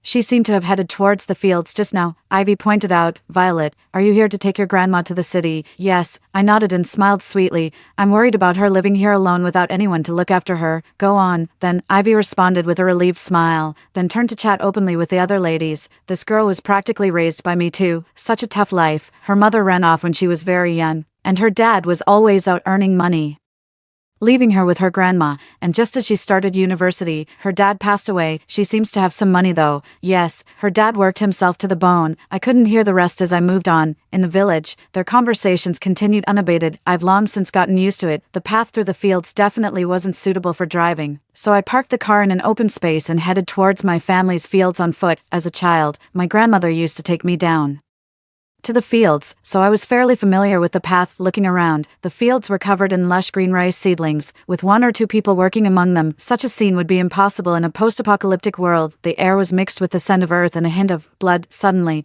I felt a bit uneasy. "Violet, you're back." My uncle noticed me standing on the ridge and greeted me warmly. "Uncle, have you seen Grandma?" I didn't have time for small talk. My mind was preoccupied with thoughts of my grandmother. "Your grandmother?" My uncle turned around, looking a bit puzzled. "She was just over there." My heart started racing, and I quickened my pace. Finally, in the verdant rice field, I saw my grandmother's stooped figure. "Grandma," I called out to her hastily. Hearing my voice, she looked up, her face breaking into a surprised and caring smile as she hurriedly put down her tools and walked towards me. "What brings you here?" I rushed over to support her. "Grandma, don't talk now, just come with me." This child, Grandma laughed helplessly, thinking I was joking, but she tried to keep up with my pace. "Hey, who is that?" Suddenly, my uncle shouted, following his voice. I saw a person convulsing on the ground in the field. "The zombies were here." Without a second thought, I hoisted my grandmother onto my back and started running. For the first time, I was grateful that Grandma was so thin, otherwise I wouldn't have been able to carry her. "Violet, what are you doing?" Grandma, not one to miss out on excitement, asked me in astonishment. "Hold on tight to me, Grandma." I gritted my teeth and ran with all my might. Technically, I had come a day early to pick up Grandma because the zombie outbreak was supposed to start tomorrow, but from the looks of it now, it seemed likely that the zombies had spread from the surrounding rural areas into the city. Grandma, not understanding the situation, held me tightly. "Ah!" A horrific scream came from behind us. I glanced back. The mud-covered zombie was now clinging to my uncle, biting into him as my uncle stretched his hands towards me in shock and fear, but there was nothing I could do to help him. Meanwhile, two more zombies emerged from the rice field, lunging at the nearest farm workers, filling the air with screams and cries. "Yikes, Violet, what's happening back there?" Grandma, unable to see behind from my back, urged. "Quick, quick, let's stop and look." "No," I firmly shook my head. "We can't stop. If we do, we'll die." "Silly girl." Grandma slapped me lightly on the forehead. "What nonsense are you talking about? They're man-eating monsters." I continued to run, tears streaming down my face. As we neared the place where I had parked the car, Grandma seemed frightened by my words and silently let me run forward. About 200 meters from the car, I suddenly saw more zombies running towards us. About 500 to 600 meters from the car. Determined, I lengthened my stride, reaching the passenger side of the car at top speed. I opened the door, pushed Grandma in, and slammed it shut. By then, the zombies were only about 50 meters away. I couldn't waste a moment. I hurried around to the driver's side. Just as I was getting in and trying to close the door, a zombie reached it and held it open with its dark, bluish hands, making it impossible for me to close the door. Violet, Grandma, terrified, watched the zombie and me, unsure how to help. More zombies were catching up. I clenched my teeth. "You okay? What happened exactly?" His voice was filled with concern. "Zombies, real ones. They're like monsters that eat people and turn them into one of them," I explained, trying to keep my voice steady as I maneuvered the car with one hand, lighting a fire, shifting gears, and stepping on the accelerator. The zombie was flung to the side of the road by the speed of the car and rolled heavily on the ground. "Violet, what is this thing?" my grandmother asked me, her voice trembling with fright. "It's a monster, one that eats people and turns them into monsters," I replied through gritted teeth, trying to navigate the narrow country roads. The entrance to the village we had just passed was now devoid of the gossiping women, replaced only by several zombies. Hearing the sound of the car, the zombies rushed towards me. The road was a narrow one-way, leaving me no room to turn the steering wheel. I had no choice but to grit my teeth and speed through. However, I underestimated the impact of the zombies. Several of them actually lunged at the front windshield and began pounding on it with their fists. Cracks quickly appeared in the windshield, and it wouldn't hold much longer. I was thinking about whether to drive into a flatter field to shake off the zombies and then get back on the road, when suddenly the passenger door was flung open. A zombie had grabbed the door handle and inadvertently opened the door. Violet, I quickly reached out one hand to hold onto my grandmother, afraid she would be thrown out. Fasten your seatbelt, Grandma, quickly. Grandma hurriedly reached for her seatbelt. Crack, a small hole appeared in the front windshield as a zombie on the hood was forcefully stuffing its hand through. Grandma stopped moving to fasten her seatbelt. Violet, could I possibly lure the monsters away if I get out? I was stunned, turning to look at Grandma in shock. No, you can't. Grandma gave a bitter smile. Silly girl, you've always been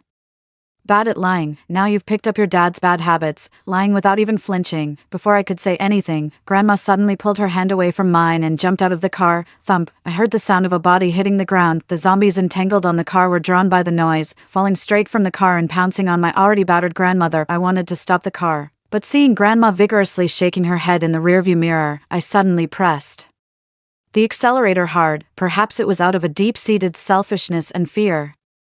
Or perhaps it was not wanting to let down Grandma, who had sacrificed herself to give me a chance to escape. In any case, I didn't look back. I drove nonstop to the town. The streets were chaotic with people running back and forth. Many cars were forced to stop on the road. At that moment, there were still few zombies, thinking of not letting up on the accelerator and just crashing through. An SUV beside me made the decision before me. The SUV, with its stable chassis, continuously rammed the cars on the road, forcefully clearing a path. I quickly followed behind. Driving through the crowded streets inevitably led to hitting people, but the driver of the SUV didn't slow down at all, even after one person was hit and flew up, smashing onto my car roof before rolling to the ground. There was no chance of survival. For safety, I kept some distance from the SUV, fearing the driver might go mad and take me down too. The rest of the journey was smooth, and we didn't encounter any more incidents. The zombies probably hadn't spread this far yet. To prevent encountering this situation again, I bought some more lethal tools along the way, like an axe. When I got home, I suddenly felt utterly exhausted. I drew the heavy curtains, and the house darkened immediately. I turned on my phone, and there were a few messages on WeChat. One was from the high school deputy head of the class, asking if I wanted some beef. As his family had bought a bit too much, his parents and my dad were friends, living in the same community. He had taken good care of me during high school. Since my dad passed away, his parents often sent him to deliver things to me, probably thinking I had no one to look after me. After hesitating for a while, I decided to tell him about what happened in the countryside and sent him a photo of my smashed car. He quickly called me. Violet, are you okay? What happened exactly? This is no joking matter. The deputy squad leader said gravely. I'm not joking. I'm out shopping right now. Whether or not the zombies spread to the city, it's always good to stock up on supplies. After the COVID-19 quarantine, everyone got used to hoarding some supplies at home. Your grandma really? I paused, my tone somber. I couldn't bring her back. I truly hadn't expected the zombie outbreak to start in the countryside, nor had I imagined that my grandmother would sacrifice herself to try to secure a chance for me to escape. Deputy squad leader, hoard as much as you can. That's all I have to say. If it weren't for the fact that your parents have always taken good care of me, I wouldn't have mentioned this at all. As for whether or not you believe it or how much you believe, that's not for me to consider. After hanging up the phone, I lay back down on my bed. Unless something unexpected happens, by the time I wake up, the zombies will have spread to the city. I walked along the uneven ridges of the fields, surrounded by lush green rice paddies, with morning mist thick in the air, faintly discerning figures moving in the rice fields. Hey, Violet's back. My uncle looked up and greeted me. Looking for your grandma. She's over there. Despite my uncle's cheerful face, I felt an inexplicable sense of unease and fear, but I still headed in the direction he pointed towards my grandmother. Grandma, I called out to the stooped figure moving in the rice field, and the figure suddenly froze. Grandma. Fear and anxiety magnified in my heart. Still, I walked step by step toward my grandmother. As the mist gradually cleared, I suddenly saw a zombie clinging to my grandmother's back, frantically gnawing at her neck. Run, was all I could hear her heart-wrenchingly scream at me. I turned around and saw my uncle, who had just greeted me, charging at me with a ghastly pale face, shouting, "Why won't you save me? Why won't you save me?" I couldn't dodge in time and was knocked down into the rice paddy, mud splashing around me, suddenly finding myself transformed into the initial zombie that had attacked my uncle. Startled, I suddenly opened my eyes. It was a dream, looking out at the dark sky. I wiped the sweat off my body, feeling conflicted. I even thought about dying once more, to start over, to go pick up my grandmother first and then prepare the supplies so that I wouldn't lose her. But remembering the image of my grandmother jumping from the car telling me to run, I dared not let her sacrifice be in vain, nor did I know if there would be another cycle of Rebirth, I couldn't take that risk. In the end, I overestimated my physical strength, perhaps because I had lost the last relative I identified with. I slept through to the next morning, waking up to find my forehead burning hot and my clothes soaked with sweat. Alone in the large house, I suddenly felt like an isolated island. I got up, took some medicine with water, and made myself a simple sandwich. I turned on my phone to find over a dozen missed calls from the deputy squad leader and a few from his parents. Looking out the window, the streets were deserted. The zombie outbreak must have already occurred. To avoid alerting the deputy squad leader and his family with my phone's ringtone, I chose to text him to ask about their situation. He quickly replied that they had rushed to the supermarket to stock up on hearing my news, but encountered the zombie outbreak just as they were leaving. After a frantic escape, they barely made it back to their apartment complex and fought the zombies in the underground parking lot before safely bringing the supplies home. Worried because I hadn't replied to their messages, they were even considering coming over to my place. I'm glad you're safe. I've also stocked up plenty here, so don't worry about me. I gently declined their offer. In a desperate situation, how could one easily trust human nature? If they came over and a conflict arose, there was no way I could overpower all three of them. It was better to survive on our own. I opened WeChat to find several messages and voice notes from my mom and Dylan. A quick glance told me all I needed to know. They mentioned a zombie outbreak and asked if I was still alive. Had I not lived through 3 lifetimes, I might have believed they were genuinely concerned about me. Unfortunately, they just wanted to know if I was alive, perhaps seeing an opportunity to take over my place. I didn't respond to them and instead started browsing through the trending topics on a social media platform. The feed was flooded with videos of zombie attacks, and more people were uploading videos, some even taking the chance to live stream the chaos. I clicked on the official page, which featured a video from an expert summarizing the virus's transmission and symptoms of the infected. The expert urged everyone to stay home and avoid going out, confidently stating that the virus would be controlled soon and that a vaccine would be developed quickly. It sounded very convincing. If I hadn't been reborn, I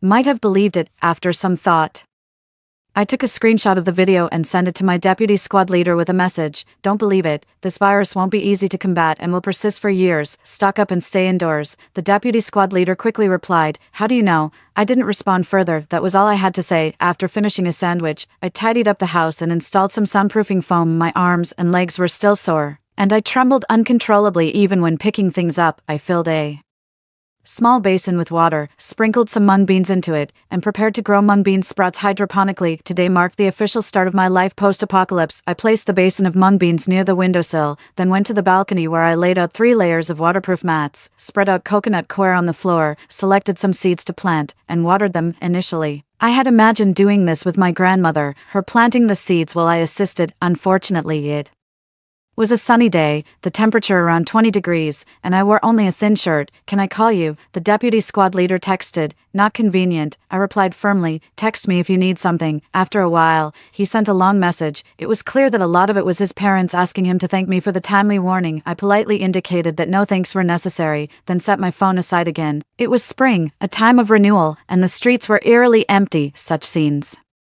were rare, even during the new year. After finishing the sandwich, I warmed up a cup of hot milk, a habit my dad had instilled in me to prevent myself from being easily overpowered by zombies. I started creating a rigorous self-training schedule. Fitness was essential, so I pulled out my late father's treadmill from the study and began my quiet struggle on it. The zombie outbreak had just begun, and there were still many survivors. Community staff and property management began tallying the number of survivors in various groups. After much deliberation, I chose to keep silent. Being alone, if anyone with a bit of strength targeted me, I'd hardly stand a chance. Ding, a new message from the deputy squad leader popped up on WeChat. "Did you see the message in the group? They need to register survivor information for possible future distribution of supplies. Want me to register for you?" "No need," I quickly replied, worried he might inadvertently cause trouble. "I don't want others to know I'm alone at home." A few minutes later, the deputy squad leader replied to my message, "Okay, just be mindful of the situation yourself." Soon after, I noticed that the names of the deputy squad leader and his family had been added to the information registration sheet. Everyone makes their own choices in such situations. At least he still has his parents. Unlike my situation, I didn't feel it was my place to stop them. Meanwhile, the residents' group chat had erupted into chaos, with everyone asking when the property management would distribute supplies since a typical household's food stock could last about a week. Social media was filled with cries for help. It was quite a scene. While scrolling through social media, my neighbor Jason suddenly sent me a message. "Sis, are you at home?" After hesitating for a while, I chose to remain silent. It was better if they thought I had turned into a zombie or wasn't home at all. I didn't want too many people to know I was actually at home. The Next day was somewhat bland, perhaps because it was only the first day, and zombies had not yet appeared in our community. I tried to download movies and novels on all the electronic devices at home, preparing for potentially boring days ahead. On the second day of the zombie outbreak, City Z was completely paralyzed. The government attempted to deploy the military to control the situation, but to ensure the safety of survivors, no large-scale lethal weapons were used, allowing the zombies to gain the upper hand. Online, more and more people began to express their anxiety, cursing and complaining initially because people didn't understand the behavior of zombies and made noise. Zombies directly barged into their homes. Several families in the building opposite mine faced such incidents, even those trying to maintain order, like police officers, community workers, doctors, and nurses, were infected by the zombie virus and became part of the zombie horde. With this, the number of zombies grew exponentially. On the third day, while watering my plants on the balcony, I noticed many more zombies in the community, including the security guard from the front gate. Experts online began urging everyone to stay indoors, claiming the severity of this disaster was beyond anyone's imagination and that it could turn into a prolonged war. City Z was already under lockdown. In a prolonged war, one must rely on the food stored at home, but now that all potential helpers like police and community workers had turned into zombies who could provide supplies online, more and more people started asking for help, but many chose to venture out in search of supplies. By the fourth day of the outbreak, order began to collapse. From my balcony, I saw several people sneakily leaving the community to raid supermarkets for supplies. The first household to venture out was quite far from me, in Building 4. Since there weren't many zombies in our community, they managed to slip out relatively smoothly. With the success of the first household, others couldn't hold back. The next group to leave came from different floors. The more people that went out, the bigger the noise, and the higher the chance of being caught by zombies. One family was unfortunately overrun by zombies and also turned into zombies themselves. This sparked an intense chase within the community. The number of zombies in the community visibly increased. Ding. The deputy squad leader sent another message. Do you have enough supplies? Living alone, I have enough, I replied succinctly. The deputy squad leader's family was probably also considering going out to find supplies. Although they had prior information, their preparations might not have been as adequate as mine. He seemed to understand that I didn't want to interact much with them and didn't bother me further. However, some people got smart and drove straight out of the underground parking garage, although the noise of the cars also attracted many zombies. They were quickly outrun. On the fifth day, more people went out, but very few managed to safely bring back supplies. The vegetables on my balcony had sprouted somewhat, especially the sweet potatoes, which were thriving. The mung bean sprouts on the windowsill had also grown quite a bit, and they should be ready to eat in a few days. These days, I tried to eat all the fresh vegetables and meat in the refrigerator. Somehow, my mom found out I was still alive. She messaged me daily, even though I didn't respond. She continued to cry and even threaten me.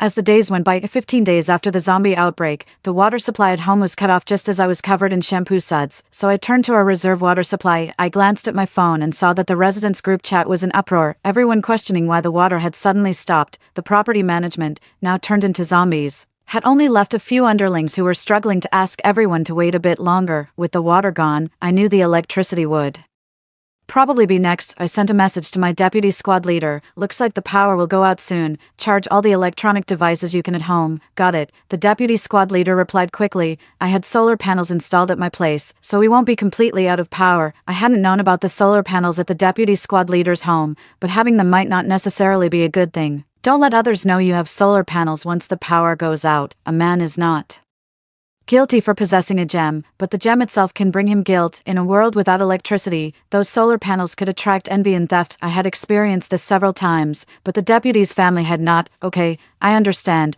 I'll talk to my parents, and thank you, you're welcome, I replied politely. By the way, has your mom contacted you recently? Why? I suddenly had a bad feeling. My mom and the deputy's mom used to work in the same company and were quite close, but had gradually lost touch. She called my mom, asking about you. She seems really worried. I took a deep breath, surprised that Luna would reach out through the deputy's mom to inquire about me, and more surprised that this act of kindness from the deputy's family could bring me an intractable problem. Tell your aunt that if she asks about me again, just say I was bitten and killed by zombies when I went out. My tone was angry. I hope you don't pry into my family affairs without knowing the full story. It took several minutes before the deputy squad leader messaged back. Okay, I understand. I'm sorry.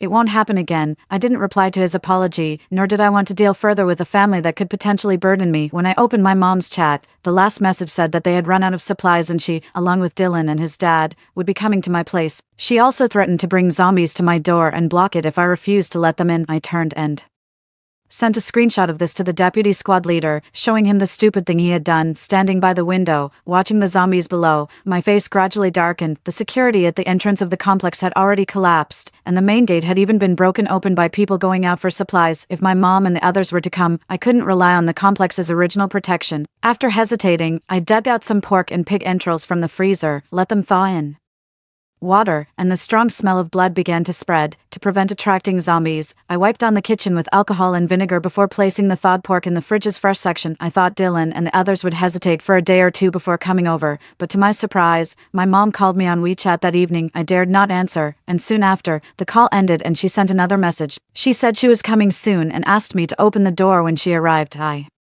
never imagined there could be such a shameless mother in the world. About half an hour later, a black sedan charged into the complex with 2 or 3 zombies clinging onto it, crashing right up to my building. The noise instantly attracted the zombies within the complex. The car stopped under my building, and the passengers quickly got out. One of them, wielding a baseball bat, fiercely swung at the attacking zombies. It was Dylan. Trouble had indeed arrived. Before they could make it into the apartment building, I hurriedly grabbed the thawed pork and pig innards from the fridge and threw them, basin and all, towards the building entrance. After tossing everything, I quickly shut the window. With a loud crash, the basin plummeted from the 26th floor, shattering as it hit the ground. The pork slammed into the pavement, sending innards scattering in all directions, nearly dousing Dylan's father in blood. Shocked, they looked up but didn't catch a glimpse of me. A woman nearby, too agitated to curse, rushed to the door and dialed her phone. As expected, my phone vibrated. I picked up the call, hearing my mother's anxious and fearful voice. "Quick, open the door, we've arrived." Silently, I stood by the window, watching them struggle awkwardly against the zombies below. "Open the door," my mother screamed desperately, but her shouts only attracted more zombies and did nothing to persuade me. "Apologize."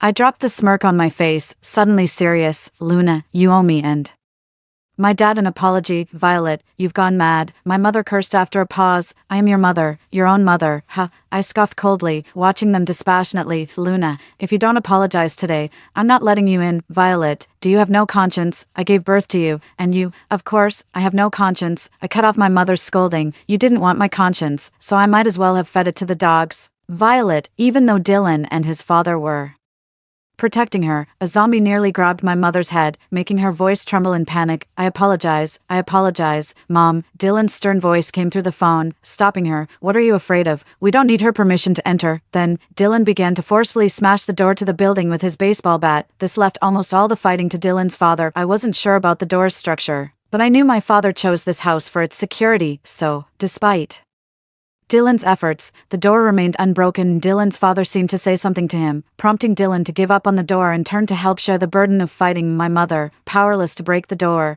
could only pull out her phone to call me again. "Hello, Violet, Mom was wrong. Mom shouldn't have abandoned you, shouldn't have betrayed your father. Violet, open the door, or we'll all be eaten by zombies." My mother sobbed desperately, and I vaguely heard Dylan cursing me on the other end. "What else? And, I shouldn't have favored your brother, shouldn't have." "Luna," my expression darkened instantly. "What brother is he to me?" "Violet," my mother's voice was full of pleading. "Mom was wrong, truly wrong. Wrong where? Wrong everywhere. Blame me, don't blame your brother." At that moment, I felt utterly exhausted. She still hadn't realized where she went wrong, so even if I were momentarily kind-hearted, she would likely revert to her old ways. Perhaps, at this moment, she thought her biggest mistake was giving birth to me, assuming I would let them in, wondering why she hadn't killed me sooner. "Luna, give up, I'm not letting you in." I no longer wanted to tease them. The bloody lessons of the past were all too clear. How could I dare let them in only to push me towards the zombies? "Violet, I've apologized. What more do you want?" My mother cried desperately, grinding her teeth, as if she wished she could break down the door and kill me herself. "I don't want anything anymore." I hung up the phone, tired of listening to my mom's rambling. Dylan, seemingly cursing under his breath, killed a zombie and then started climbing up the building using debris piled next to it and an air conditioning unit on the first floor. I hadn't even realized there were things piled up by the building. I watched as Dylan reached the second floor window and reached out to pull my mom up. My mom struggled to climb up like Dylan. At that moment, Dylan's dad was slowly losing his strength and couldn't fend off the attacking zombies, nearly getting bitten. Both Dylan and my mom shouted back at him. With no other choice, Dylan's dad started climbing toward the second floor. Dylan, holding tightly to my mom's hand, tried to pull her up first, but his dad, after reaching the air conditioning unit, fearing that the climbing zombies would grab him, reached out and grabbed my mom's leg instead. For a moment, Dylan bore the weight of 2 people at the window, almost being pulled out himself. I couldn't make out what they were shouting, but I guess they were both trying to persuade Dylan's dad to let go temporarily and pull my mom up first, otherwise neither could make it. But with life and death hanging in the balance, Dylan's dad wasn't easily persuaded. He clung tightly to my mom's leg, even arching his own legs to avoid the zombie's grasp. Dylan, still quite young, was holding on impressively, but slowly the gravity started pulling him outward. If this standoff continued, the only outcome would be all three of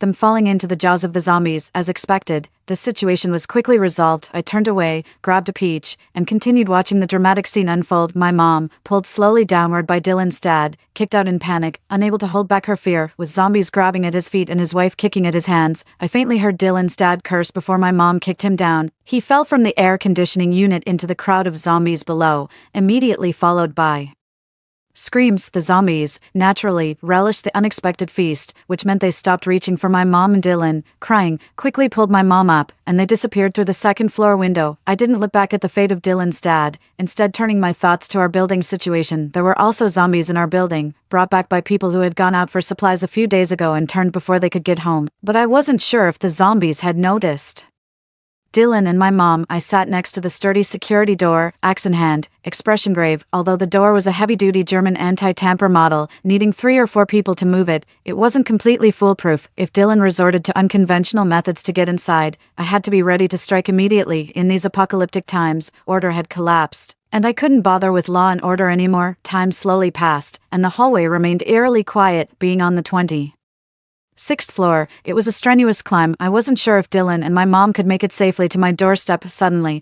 I thought I heard zombie growls and chaotic footsteps. As the footsteps grew closer, my heart raced. They seemed to have locked the safety door, temporarily holding back the zombies, before rushing toward me. Bang, bang, bang. Loud knocking and my mom's cursing came from outside the door. The door was so thick I couldn't hear clearly. Soon, the curses turned into pleas. A bad feeling crept over me, and I stood up to look through the peephole. Sure enough, Dylan was trying to pry open my door with some thin wires, while my mom, tearfully melodramatic, kept her eyes on Dylan's actions. The sound of zombies pounding on the door grew louder, the door looking like it wouldn't hold much longer. Dylan, unable to open the door, punched it in frustration. When did she lock this door? I can't open it. Even my dad couldn't open it. My mom looked distressed. I don't know, left with no choice. My mom had to call me again. Violet, can you please open the door? It's safe here. You won't get bitten by zombies if you open the door. My mom finally stopped commanding me every time she spoke. Mom promises you. Just let me and your brother in, and I'll give you whatever you want. Please, let us in. It's not safe out here. Forget it. I've already said I won't let you in, and I meant it. Outside. My mom cried desperately, trying to kneel down with Dylan at the door, while I stood firm, unwilling to open it. Suddenly, a door across the hall cracked open, revealing half of Jason's face. Auntie, would you like to come over here and hide? Jason looked timid, but he was actually 2 years older than Dylan. My expression instantly turned cold. I had been hurt by my mom and Jason before, separately, but I never thought this time Jason would bring them into his place. My mom glanced at my securely shut door, then at Dylan. Dylan hesitated, looking at the door to the safety corridor, but finally, he gritted his teeth and agreed. They had nowhere to go and couldn't just keep waiting outside. I watched as Jason let them into his apartment, giving me a meaningful look before closing his door. Only the zombies' growls and banging on the doors were left in the hallway. I returned to the sofa, pondering what they might be up to. Although I didn't know why Jason let them into his home, considering how long it had been, it was likely that Jason's supplies were running low. He probably wasn't acting out of kindness but couldn't afford extra mouths to feed. For the next few days, there was no sound from across the hall. I continued my routine at home, watering plants, cooking, exercising, waiting for the day Jason couldn't hold back any longer. One day,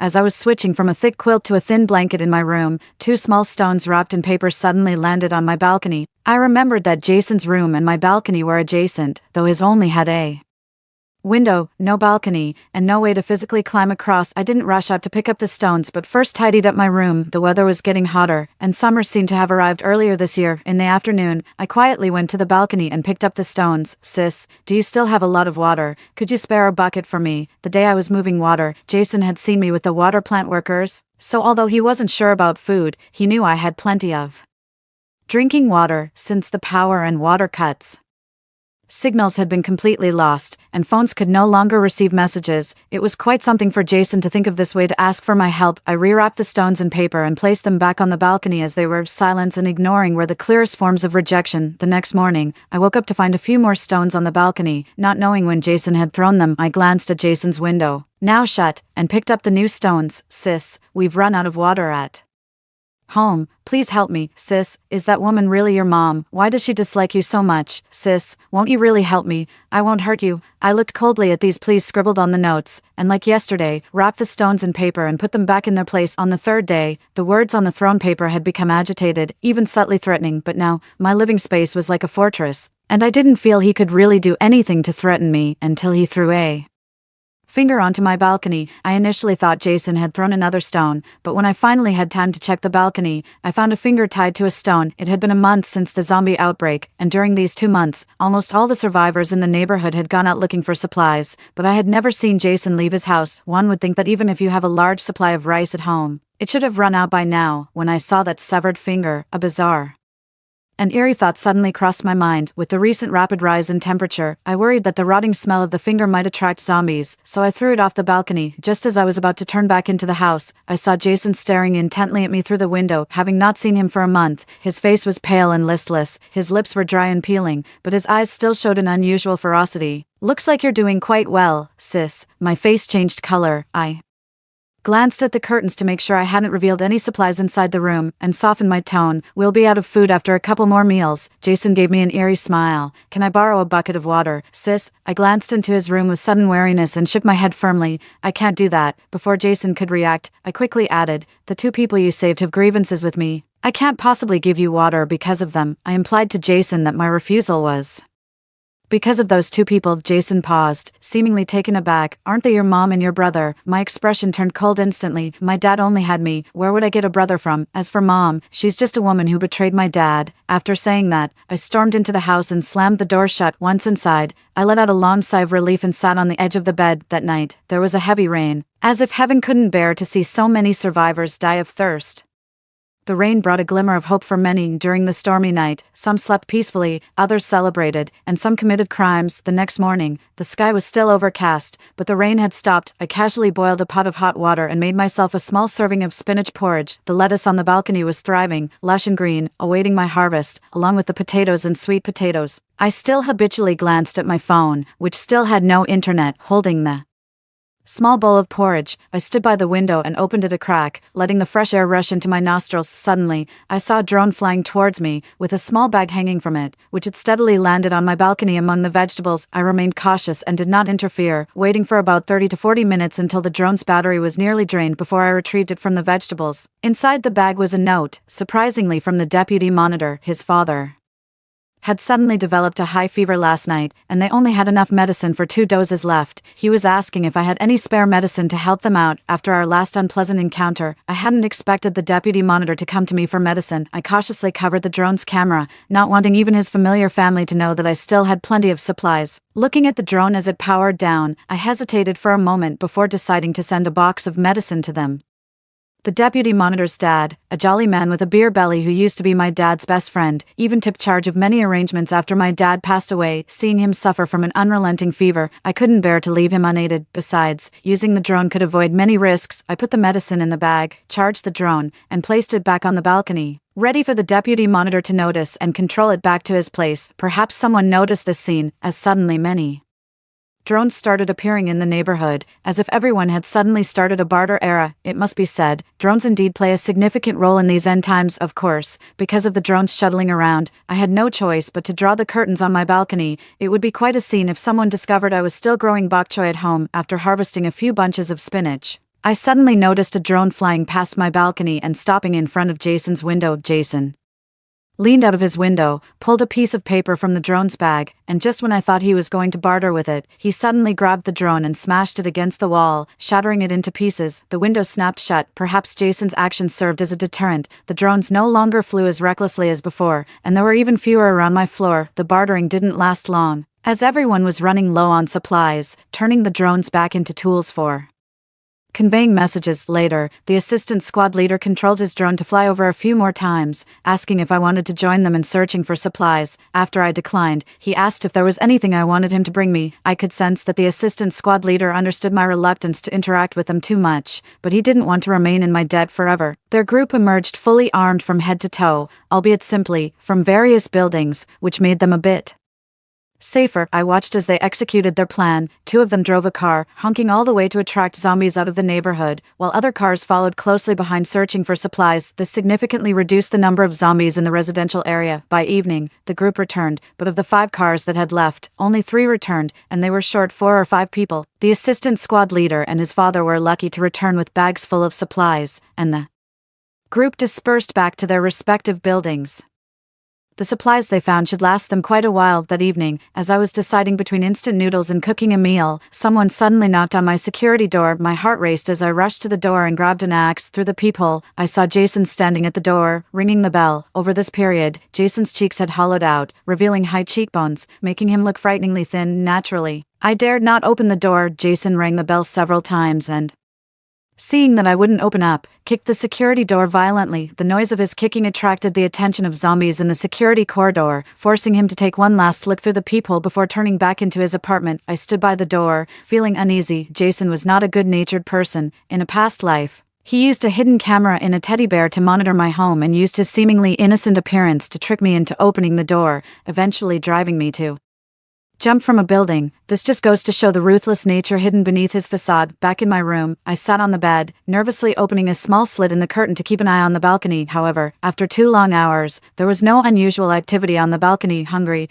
I decided to cook something for myself. Living alone meant my supplies lasted a long time, and I occasionally made snacks, though they often went uneaten and spoiled in the fridge soon after. A life without interaction is dull, monotonous, and lonely. As the loneliness prolonged, I couldn't help but chat a bit more whenever the assistant squad leader's drone flew over. But to let loneliness drive me to let Jason, my mom, or Dylan in, that was utterly out of the question. I was lonely, not foolish. Letting them in could endanger my life. However, my mom and Dylan had been in Jason's place for quite some time, and I hadn't seen them come out for supplies. I wondered how they were doing. This summer was exceptionally hot. I had swapped my thick quilt for a thin blanket and a bamboo mat early on, but I still often woke up from the heat in the middle of the night. The unbearable summer often spoiled the vegetables left out overnight on the table. By the next day, due to the high temperatures, there was a strong stench of decay that seemed omnipresent. Initially, I thought something had spoiled inside my home. It wasn't until I went to the small balcony planning to plant more vegetables that I noticed the foul odor had grown even stronger. It appeared to be emanating from Jason's place. Could he have died in there? Curiosity got the better of me, and I peered towards Jason's house, only to be startled by his face suddenly appearing at the window. He looked even thinner than the last time I saw him through the peephole, and his eyes were darker and more menacing, like a wolf baring its teeth after shedding its sheepskin disguise. I hesitated for a long time and decided not to open the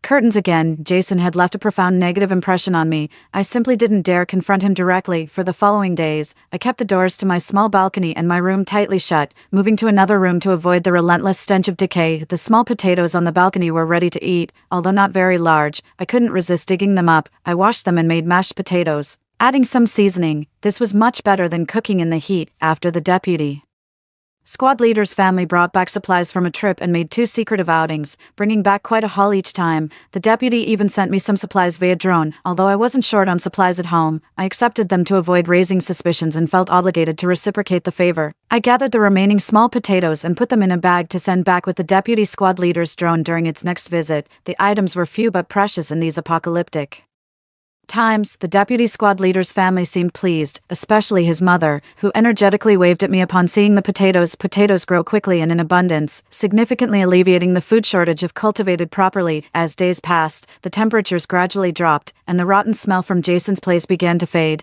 I put away the electric fan and planned to move back to my room. Then, something unexpected happened. Since the evenings were cooler, I would open the small balcony door after dusk and draw the curtains. With no light shining through, nothing seemed amiss, but it allowed me to hear noises from Jason's place more clearly. At first, there were quiet sounds of quarreling which I thought might be between my mother and Dylan with Jason, possibly over the stress of food brought by them, a significant issue for Jason who couldn't possibly overpower both. I assumed it was just a dispute over uneven resource distribution, but the arguing escalated, and I even heard sounds of things being smashed. Had they completely fallen out? I knew from the start that Jason didn't have good intentions in sheltering them, but I hadn't expected he would keep them for so long. Their noises weren't very loud, but in this silent world, any sound could attract a zombie horde. I guess zombies were probably banging on the stairwell doors again. I figured many were woken by the noise, but everyone kept their lights off and windows closed, avoiding drawing attention. Without the means to defend oneself, seeking entertainment in such events could only invite disaster, especially since there were instances of homes being breached by zombies attracted by lights at night shortly after the outbreak. As I was contemplating moving to another room to sleep, Jason's window was opened. Unable to contain my curiosity, I stealthily cracked open the curtain just a bit. By the moonlight, I could vaguely see a figure on the windowsill, wielding something resembling a club. I couldn't tell if it was Jason or Dylan. The fighting continued, and the person on the sill seemed to be losing strength, taking several hits in succession. Just when I thought he was about to be pulled back inside, he suddenly leaned backwards. "The hell with it, I'd rather feed the zombies than give it to you," he exclaimed. In that moment, as his head tilted back, I saw his face clearly. It was Dylan, thinner than Jason. His face covered in bruises, he looked so disheveled, as if he had just emerged from a refugee camp. It seemed that in that instant, he saw me too, a hint of tears glistening at the corners of his eyes, and then I couldn't see him anymore. He fell like a meteor vanishing into the dark night, crashing heavily to the ground. Bang! I couldn't bear to look any longer and quickly let go of the curtain. From downstairs, the faint howls of zombies could be heard. Jason next door seemed to curse something under his breath and shut his window. Sitting at the corner of my bed, I pondered over Dylan's last words. What did he mean by not even feeding the zombies? What had Jason done to make Dylan prefer jumping from a building over continuing to live? I remembered the smell of decay from some time ago and realized that during the recent fight, I hadn't heard my mother's voice. My heart suddenly began to race. Indeed, the apocalypse reveals the darkest aspects of human nature. The next morning, I glanced out from the window to the balcony, only to see a gruesome scene of scattered flesh and splattered blood below. The deputy monitor had once flown his drone over, mentioning he saw what seemed like lots of meat hanging in Jason's house. Who could have so much meat in these end times? I didn't directly answer the deputy monitor's question, simply advising him to prepare his family as resources were dwindling daily, especially suggesting that his drone shouldn't come by too often. Afterward, the deputy monitor indeed stopped operating his drone near here. Days passed, and it gradually turned to autumn. The sweet potatoes on the balcony were ripe, and they tasted sweet when steamed. It had been a while since the deputy monitor's drone had come by. I actually wished I could send some sweet potatoes their way. There's not much meat on a person. After all, Jason had managed to stretch that little bit of meat from summer into autumn. Lately, he had been bothering me more frequently, sometimes even knocking on my door at midnight. I didn't know what he might do. I could only stay alert by the door. Finally, when I could no longer sustain my vigilance, Jason chose to leave. He left just as dawn was breaking, and I was half asleep. The sound of the door closing woke me instantly. Through the peephole, I saw Jason place a note at my door. Then he left carrying the baseball bat Dylan had once brought. I wasn't sure how Jason managed to get through the zombie-infested safety corridor, nor did I know what he had written in the note he left for me. But since the note was from Jason, and there were only our two families on this floor, unless Jason took it back himself, it wouldn't just disappear, so there was no need for me to risk opening the door just to read a meaningless note. I sipped on some soy milk, looking down from the window. About half an hour later, Jason left through the building's main door. When he encountered the pile of corpses at the door, he deliberately avoided it. He made sure to tread lightly, skirting around the zombies from a corner, his back burdened with a large backpack as he moved out of my sight. Although I didn't know if Jason would cause trouble outside, the fact that he didn't stay here was good news to me. All I needed to do now was wait for rescue. However, the peace was short-lived, and I saw Jason again. This time, it wasn't me who spotted him. It was the assistant platoon leader who controlled a drone to tap on my window. Glancing at my watch, it was 3:10 a.m., and a sense of alertness surged within me. The assistant platoon leader wasn't one to disturb me rashly. I quickly got out of bed and brought the drone inside. There was a note in the bag. "Your neighbor is opening the doors to the units." Startled, my drowsiness instantly vanished, and I hurried to look out the window. The curtains at the assistant platoon leader's home were half open, and I could vaguely see someone waving at me, gesturing for me to look down. Indeed, I saw a thin, black figure opening a unit door. Was it Jason? After Jason left that day, he never returned, and I thought the zombies had gotten him due to a lack of supplies. But there he was, alive, and he had keys to the unit doors. Right, not only the door he was opening but the doors of other buildings were also unlocked. He must have not gone out for supplies these past few days but instead went to the property management to somehow get the keys to all the unit doors. Jason was about to reach the entrance of the assistant platoon leader's building. The zombies were hidden somewhere, unknown, and any sound would crazily draw them over. I quickly wrote back to the assistant platoon leader, "Ignore him, stuff all gaps in doors and windows that can transmit sound, and hide in your rooms, keep quiet for the next few days." The assistant platoon leader's home couldn't be soundproof like mine, so all I could do was advise them to lay low and not attract the zombies. After all, their door wouldn't withstand a prolonged zombie assault. I thought about throwing something out like last time to attract the zombies to Jason, or at least draw attention to him. So Someone might stop him, but first, when the outbreak had just begun, throwing meat or supplies made sense since people still had resources to understand. Now, if I threw meat again, I might become the target. Secondly, Jason was still a distance away from my building. The zombies here might not notice him. Moreover, Jason was cunning, and I feared my actions might provoke his vengeance, although the security door was safe. It wasn't foolproof. My suspicions were confirmed, besides me and the assistant platoon leader. Others had noticed Jason's actions. Needless to say, Jason's act of unlocking all unit doors would only incite rage. He was literally opening doors for the zombies. As dawn began to break, someone finally took action to avoid detection by zombies. Jason usually stuck close to the walls. As he was about to unlock another door, a flower pot suddenly fell on him. The pot grazed Jason's head and smashed onto his shoulder, causing immediate and profuse bleeding. As the pot shattered, zombies crazily pounced on Jason. His frail figure couldn't outrun the frenzied zombies, especially since he didn't even try to run before being overwhelmed by zombies. I could even hear his maniacal laughter. He wanted to drag everyone down with him. He was more terrifying than the zombies. Jason's actions shocked all the survivors in the building. His behavior, like a spark, gradually burned away the last locks in people's hearts. More and more people, desperate to survive, began to turn on each other. People who went out together to find supplies came back only to have their items taken by companions and were pushed towards the zombies. Families who suffered together became food for the strong. Many people's doors were pried open, not by zombies, but by other humans. It felt like the real apocalypse had finally arrived. The deputy squad leader's family had been hiding solar panels, which were eventually discovered. Due to his frequent use of drones, people suspected that his household still had electricity. His door was broken into as people tried to loot his home. Luckily, his family was well prepared and managed to fend off the attackers. When I saw the note from the deputy squad leader, I felt a wave of desolation. The weather turned cold again, and the city, unaccustomed to snow, was now covered in it. The zombies seemed to freeze and huddled under the snow, forming small mounds. Some seized this opportunity to scavenge for supplies, and their chances of returning safely had increased, but the resources found were pitifully scarce. The only good news was that the National Army seemed to have secured the surrounding areas, and occasionally, we could faintly hear the sound of artillery. Just a little longer, and we would see dawn. It had been almost a year since the zombie outbreak began, and I hadn't expected it to last this long. Recently, more people had targeted the deputy squad leader's home for the solar panels as the cold made everyone desperate for warmth. Having electricity was synonymous with warmth. After 3 brutal fights, the deputy squad leader's family decided to abandon the solar panels, throwing them out of the window. Although I wasn't sure if the panels were damaged, they were quickly taken by someone. Without the panels, the deputy squad leader's home lost its power, and in the severe cold, survival became even more challenging. Without electricity, the drones also ceased to function, and I lost track of the specific situation at the deputy squad leader's house. All I could do was hope for a swift rescue. Yet, some still believed that even without the solar panels, the deputy squad leader's family must have other supplies. Despite hearing the artillery and hoping help was near, some still committed crimes, showing the darker side of humanity. When I noticed the trouble, the deputy squad leader's family had already been driven out, injured and desperate. To avoid attracting zombies with the scent of blood, they quickly treated their wounds and headed towards my place. They wanted me to take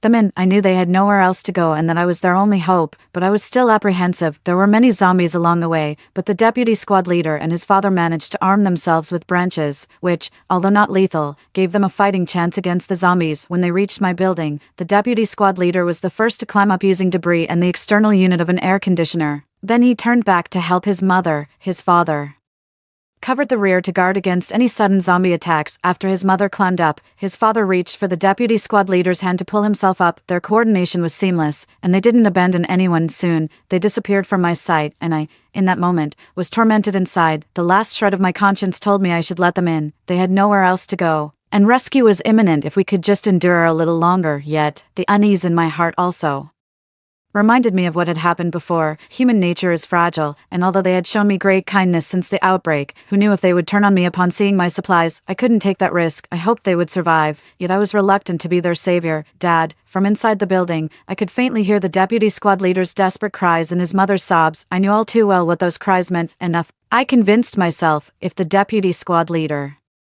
and his family could safely make it up here, I would let them in. If not, it wasn't my fault. After nearly a year, I opened the heavy security door for the first time. There was still Jason's last note at the door, which I quickly took inside and casually placed on the shoe cabinet. The footsteps in the hallway started to grow louder, and the pitch-black corridor was devoid of any light. I suddenly remembered that Dylan had locked the emergency exit door, but then it occurred to me that Jason must have used the emergency exit when you went down, so the lock must have already been opened. All I needed to do was calmly wait for them to arrive. Mom, hurry, hurry, we're almost at Violet's place. I heard the deputy class leader's labored breathing and speaking. A sharp scream from a woman echoed through the hallway. Mom, run. The deputy class leader's mother. I paused and looked in the direction of the emergency exit. A familiar figure swiftly entered through the emergency exit. As the deputy class leader came in, he quickly shut the door behind him. I hurried out to help lock the door. The banging of zombies trying to break through the door started again. Deputy class leader, go back. I looked up in shock at the deputy class leader, who was now in tears, with a fresh scratch on his hand.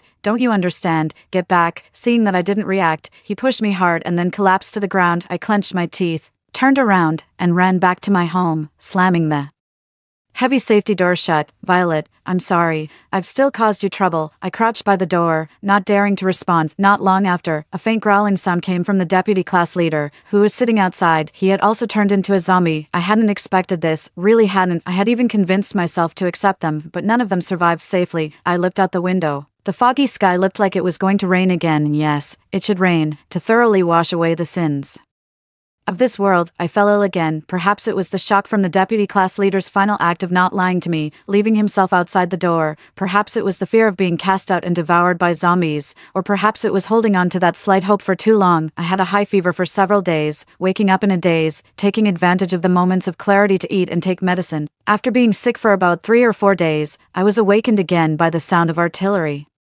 Outside, the snow had quietly melted away, and the cold kept me from daring to open the window. The zombies downstairs seemed to have disappeared, either drawn away by the sound of the artillery or wiped out by the military. I could only see many people cheering and waiting for national rescue. Outside, the deputy class leader's growling continued. He had turned into a zombie and was still trapped here after being left outside our building, listening to the sound of artillery. He was restless, growling, banging on walls and doors, trying to break out. After being sick, I felt weak and really needed to replenish my strength. I took out a large piece of beef and lamb from the freezer to thaw and picked some bok choy and a white radish from the balcony. I made lamb vermicelli soup and stir-fried spicy beef cubes, cooked the white radish in a soup, and stir-fried a plate of bok choy. Since the zombie outbreak, I rarely cooked such lavish meals. Being alone, it was convenient to eat simply, and cooking too much would just waste food. But now, I devoured the spicy beef cubes and bok choy, and drank quite a bit of the white radish soup and lamb vermicelli soup, filling my stomach completely. Looking downstairs, I saw military troops approaching our area. I walked to the door and looked through the peephole at the deputy class leader. He was still so agitated. He fell before dawn. Perhaps he never expected that rescue was so close to us. In the evening, the sound of artillery gradually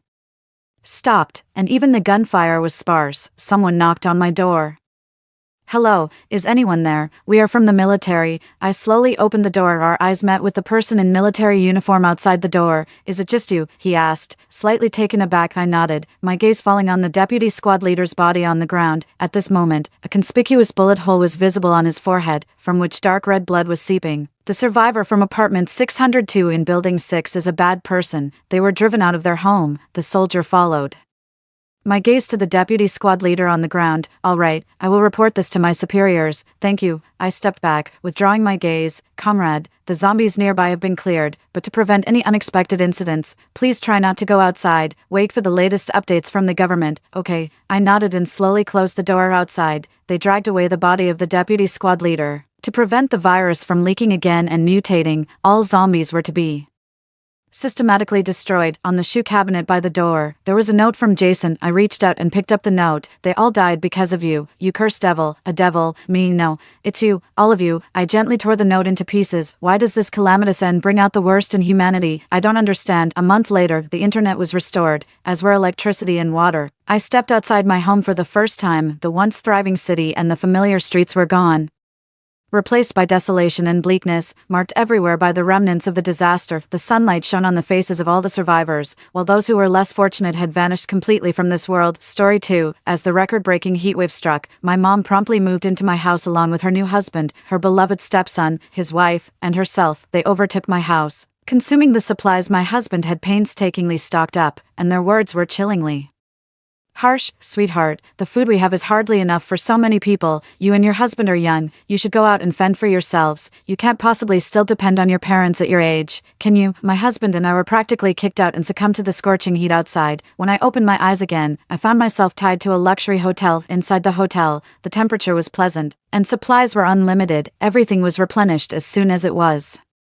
consumed. This time, I would sit in an air-conditioned room, eating chilled watermelon, letting my mother and her family experience the agony I went through in my past life. The temperature is about to break historical records. Please prepare for the extreme heat. As the news broadcasted a high-temperature warning on TV, I was stunned by the date displayed on the screen. I had been reborn. The pain of burning skin and a fiery throat from before my death had not yet subsided when I grabbed the water jug from the table and drank it greedily, feeling somewhat relieved. Thinking of my husband who had died with me, I picked up the phone to call him back, but it rang before I could dial. It was my mother. In my past life, she had called around this time too, complaining about frequent power outages due to aging electrical lines in the old district and how she couldn't sleep because of the heat, asking to come stay with me to escape the heat, feeling sorry for her suffering without air conditioning at her age. I agreed to let her come alone. However, I hadn't expected her to bring her second husband, her stepson, and his wife along. They saw my husband wasn't home and brazenly took over the house, relegating me to the living room. As soon as my mother's stepson Arthur entered, he headed straight for the master bedroom. "Darling, how do you like this room? We'll live here from now on." Myrna happily toured around, scooping up all the skincare products from my vanity into her arms. "Sis, you have so many skincare products you couldn't possibly finish them all. You wouldn't mind lending them to me, right?" I watched angrily as they took over. "This is my room," but then my mom sharply pinched my arm, smiling sweetly at Myrna. "Don't mind at all. We're all family here. Whatever you see that you like, just take it. No need to be shy." I looked at my mother in disbelief, but she suddenly changed her tone, scolding me fiercely. "You ungrateful thing, if I don't call you, would you not even check if I'm dead or alive? Even if I died from the heat, you wouldn't care, would you? Myrna is carrying my precious grandson now, and she's very delicate. The master bedroom will belong to her and Arthur, your father, and I will just manage with the second bedroom. Go and start cooking in the kitchen. Take a look at the time. Are you planning to let us guests cook for you?" I couldn't hold back and retorted, "That's not my dad. My real dad passed away long ago, and if they're staying in the master bedroom, where am I supposed to sleep?" My mom slapped me across the face in anger. "You're defying me now. From now on, Anthony is your dad, and Arthur is your real brother. If you still recognize me as your mom, go cook now." Seeing this, Anthony hypocritically came over, patting my mom's shoulder to comfort her. "Look at you, still so hot-tempered. Don't scare the child." He then turned to look at the living room sofa, pretending to be considerate. "Dorothy, your mom's getting old. Don't argue with her. Look how spacious this living room is. This genuine leather sofa is more than enough for 2 people. You can sleep here tonight." That day ended with us at odds. Reflecting on how my mother raised me alone after my father's death, I couldn't bring myself to be harsh with her. I swallowed my pride, prepared a feast, and tried to mend fences. I thought to myself, it's just for a few days. They'll leave once the heat wave is over, but I hadn't anticipated that the weather would grow hotter each day. I sensed that something was off with the weather and planned to head to the supermarket early to stock up on supplies. However, when I shared my plan, my mom exploded in anger. "Dorothy, do you think money grows on trees? Why hoard? The vegetables won't even last in this heat. You should use that money to take care of your mother and make her later years more comfortable." Arthur, sipping on a cold beer, added fuel to the fire. "Exactly. Can you stop overreacting to every little thing? It wasn't easy for mom to raise you, yet you never seemed to buy her anything nice. Just wasting money." Myrna, in a whiny tone, chimed in, "Oh, sister, your house is so nicely furnished. These appliances must have cost a fortune." Alas, I don't have your luck. With a baby on the way, I'm still stuck living with our parents in the cramped, old district. Oh, now you like my house. Who mocked me for buying in this remote business district when I got it? Your sister's house is as much yours as hers. Maybe we should switch places. Let her live in the old district and we'll move here. It doesn't matter to her anyway since she doesn't have kids. My mom decided this for me, unfazed, completely ignoring my shocked expression. "This house was bought with my husband's and my savings. They didn't contribute a dime. What right do they have to claim it?" I immediately objected, and my mom scolded me for being disrespectful. Arthur kicked me to the ground, viciously threatening, "If you dare argue with Mom again, believe me, next time I'll kick you to death." The apocalypse hadn't even officially started, and we were already at each other's throats. Yet, even then, I held on to some hope for my mom, never imagining she had already conspired with them to kill me and take over my house. Eventually, heartbroken, I drove out alone to stock up, only to discover that prices had skyrocketed and people were panic buying. I struggled to secure some water and food, hauling it home trip by trip. When I Returned, I found them enjoying the air conditioning and snacking on seeds, completely ignoring my sweaty, exhausted state. It was as if I was just a hired hand. During dinner, I made just 3 dishes, thinking we should conserve food given the shortages, but Myrna started crying pitifully. Sis,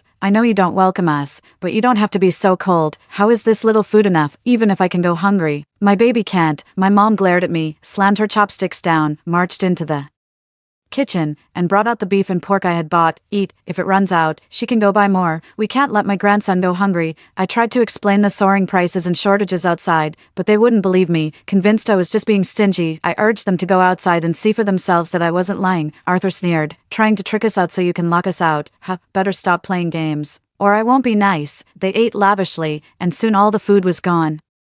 By then, temperatures had soared above 50 degrees, making it dangerous to even step outside, yet my mom didn't care and insisted I go out to buy food. At a critical moment, my husband Ben returned, bringing food he had purchased on the road. After Ben and I brought the food inside, my mom and Anthony promptly pushed us out the door. My daughter, this small amount of food is not nearly enough for so many people. You and your partner are still young. You should go out and find your own food. You can't still rely on your family at this age, can you? I pleaded with my parents for a long time, crying and asking my mother why, especially since I am her biological daughter, yet she still refused to open the door for me. Eventually, it was Arthur who, annoyed by my crying, gleefully told me, I'm also Mom's biological child, something you didn't expect, right? Of course, as a son, I'm more important than you. As for you, you might as well go to the underworld and join our short-lived dad. Haha, that was when I realized that my father's death years ago was not an accident. It was my mother and Anthony, her lover, who had killed him. I was filled with rage but was powerless to do anything about it. My husband and I, in utter despair, had no choice but to leave. After struggling for 3 days, we ultimately succumbed to the extreme heat. Hey, daughter, the Old Town area has had another power outage, and it's unbearably hot. Let me come and stay at your place for a couple of days. I was about to refuse when a mechanical voice echoed in my mind. Congratulations, host, for binding with the Apocalypse Hotel system. This system is dedicated to creating a comfortable environment in the apocalypse in exchange for gratitude points. Realizing the situation, I quickly changed my response. Of course, Mom, but I just moved in and things aren't fully set up yet. Give me a couple of days to prepare, and then you can move in. My mother happily hung up, and I hurriedly called my husband, falsely claiming there was an emergency at home to get him to end his business trip early. Hearing his voice made tears uncontrollably fall from my eyes. In my past life, he had returned with supplies to save me, but I ended up causing his death. This time, I was determined to protect him. From now on, he would be my only family. As for my blood-sucking mother and her family, this time I planned to personally ensure their demise. Following the system's directions, I went to a nearby hotel address. What was an empty lot just yesterday now stood a towering skyscraper of over 100 stories, a sight to behold from afar. As I entered the building, I noticed a significant coolness within the hotel area compared to the outside heat. A robotic AI receptionist approached me with a greeting as soon as I arrived. Welcome, master. I will now guide you on a tour of your hotel. The interior of the hotel was much larger than it appeared from outside, each floor spacious enough to accommodate thousands of people. It also featured various amusement facilities, restaurants, and shopping centers, with all resources readily available and automatically replenished by the system. It was like a miniature city. As I was still in shock, the mechanical voice in my mind spoke again. Host, the hotel is now activated. You may check in at any time. You can set your own customer admission and pricing standards, and all profits are yours to keep. The system only collects gratitude points from guests. Gratitude points, I would need to carefully select my guests. Without hesitation, I chose the top floor of the hotel as my residence and set the admission standard to kindness index above 80 points. The machine to measure the kindness index was placed right at the hotel's main entrance by the system, meaning that anyone not sufficiently kind couldn't even enter. The hotel's shield was so strong that even missiles couldn't penetrate it. After setting everything up, I listed our house for sale at a low price through a real estate agent. The agent, seeing the low price including furniture and appliances, decided to buy it himself. I agreed with the buyer to hand over the house in 5 days. I heard that the real estate agent had connections everywhere and was quite influential. Now I'm not worried that when the time comes, my mom and the others will cling to the house and refuse to leave. The next day, after completing the property transfer procedures, I packed up everything belonging to me and my husband and moved it all to a hotel. To prevent my mom and the others from detecting any flaws, I even placed some low-quality daily necessities and skincare products around the house. Everything was ready, just waiting for my mom to bring that whole family of scoundrels over. My husband arrived back in the middle of the night, looking utterly exhausted from his journey. As soon as he entered the door, he hugged me and asked what had happened at home. I hugged him back and checked to make sure he wasn't injured.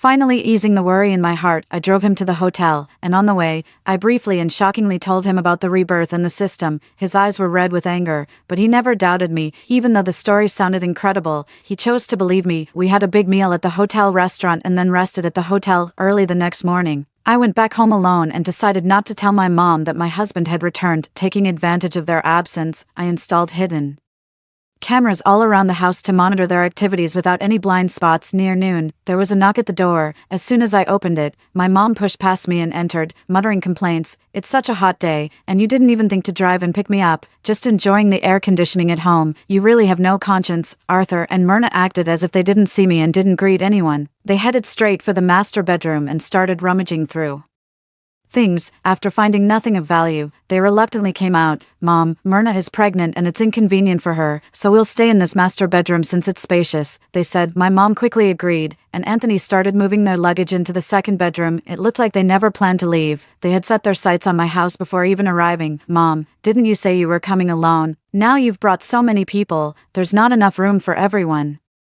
I looked sternly at Arthur and Myrna. In my past life, I put up with it all for the sake of my mom. Now that I know she intends to harm me, why should I care anymore? Even if they don't leave, I can't let them live comfortably. Upon hearing this, my mom's eyebrows shot up. "What do you mean by that? I raised you for nothing. Huh, now you're unhappy that your dad, your brother, and his wife are staying for a couple of days." I rolled my eyes. "My dad's 6 feet under. What is he supposed to be to me? Did he give birth to me or raise me? Also, I don't recall my dad having another son." My mom leapt up with a shout and tried to slap me, but this time I wasn't about to stand there and take it. I quickly dodged, her face full of disbelief. She pointed at me. "You beast, no wonder you didn't want to drive to pick me up. You just didn't want us to come. I told you to come, not to bring a bunch of freeloaders. Besides, I had to sell my car to make the mortgage payments, so how could I have driven to pick you up?" I changed the subject. "By the way, Dad left quite a bit of money when he passed away, since I'm his only daughter. Mom, why don't you take that money out and help me with the mortgage? I'm barely making ends meet here." Before he died, my dad was a businessman and we were somewhat well off. After my mom and Anthony caused his death, they quickly got married, and surely the money ended up in their hands. "What money? Your dad died in debt. He didn't leave a dime. You won't even give me money, but you expect me to help. Are you still thinking about taking my retirement money? I can't believe I raised an ingrate." My mother threw herself to the ground, sobbing loudly as she slapped her thighs in despair. Meanwhile, Arthur pretended to help her up while never missing a chance to blame me. "After all your mother has done for you, you treat her like this? Are you even human? Hurry up and cough up all the money she spent raising you." That just made me laugh. After my dad passed away, my mom remarried immediately and dumped me on my grandmother. I got a free ride in school because of my good grades, and I even earned scholarships every year. My mom never contributed financially. When my grandmother died during my college entrance exam year, I worked part-time to pay for my university fees and living expenses. I scoffed. "You want money? Sure. Ask your mom if she ever gave me a dime for tuition or living expenses." Hearing that, my mom went pale and struggled to her feet, muttering, "No matter what, I gave birth to you. You owe me your respect. Yes, you gave me life, but I had already repaid that debt in my past life." Anthony and Arthur, still shameless, settled themselves comfortably in our house, setting the air conditioner to a chilly 18 degrees and lounging on the bed. Seeing my displeasure, for once my mother didn't force me to cook for these wretches. They ordered takeout for lunch and didn't bother me at all. At night, Arthur tossed my pillow onto the couch. "You sleep in the living room, and keep it down at night. Don't disturb my wife's sleep." Myrna leaned against the doorframe, smirking. "Yeah, sis, I'm pregnant and I wake up at the slightest noise. Try to be quiet when you're in the living room." Then she turned and affectionately clung to my mom's arm. "Mom, your grandson is craving sweet and sour ribs, boiled fish, and spicy shrimp." The two of them acted as close as a real mother and daughter, a contrast to the distant relationship I had with my mother. Every time I tried to get close, she would push me away, annoyed. I used to envy other kids with their loving mothers and thought maybe if I tried harder to be better, my mom might like me, but deep down, she despised me and my dad and would rather have us out of her life. My mom coughed loudly to get my attention. "We're out of groceries. Go to the nearby supermarket and buy some ribs, fish, and large shrimp." Of course, we were out of groceries. We hardly had enough rice for a few days. I held out my hand to my mom. "Sure, give me the money. I'm broke." Just as she was about to erupt, Anthony held her back and pulled out 500 yuan from his pocket, handing it to me. "We've troubled Dorothy enough by staying here. We can't let her pay for more," he said. I took the money and walked out without looking back. As soon as I left, I turned on the household surveillance app on my phone, and sure enough, I heard them bad-mouthing me. "Arthur, Complained irritably, "Mom, when are you going to make Dorothy transfer the house to me? I can't stand her." My mom's face fell. She used to listen to everything I said. I don't know what's gotten into her today, always opposing me. Could she have found out about what happened back then? Anthony sounded uncertain. "No way. It's been so many years, and if you don't tell and I don't tell, who would know? If she knew, she wouldn't have let us stay. I think Ben must be stirring things up. Turning that wretched girl against me. I'll sweet-talk her and she'll come around," my mom reassured them, but Arthur still seemed unsatisfied, muttering, "If all else fails, we might have to, just like back then, just deal with that Ben already." Hearing this sent chills all over my body. I was trembling with anger. These beasts, to take over my house, they even want to kill my husband. I wandered around the supermarket, picked up some random vegetables and meat, and didn't buy any of the dishes Myrna wanted. When I got home, I threw the groceries into the kitchen and sat down on the sofa to play with my phone.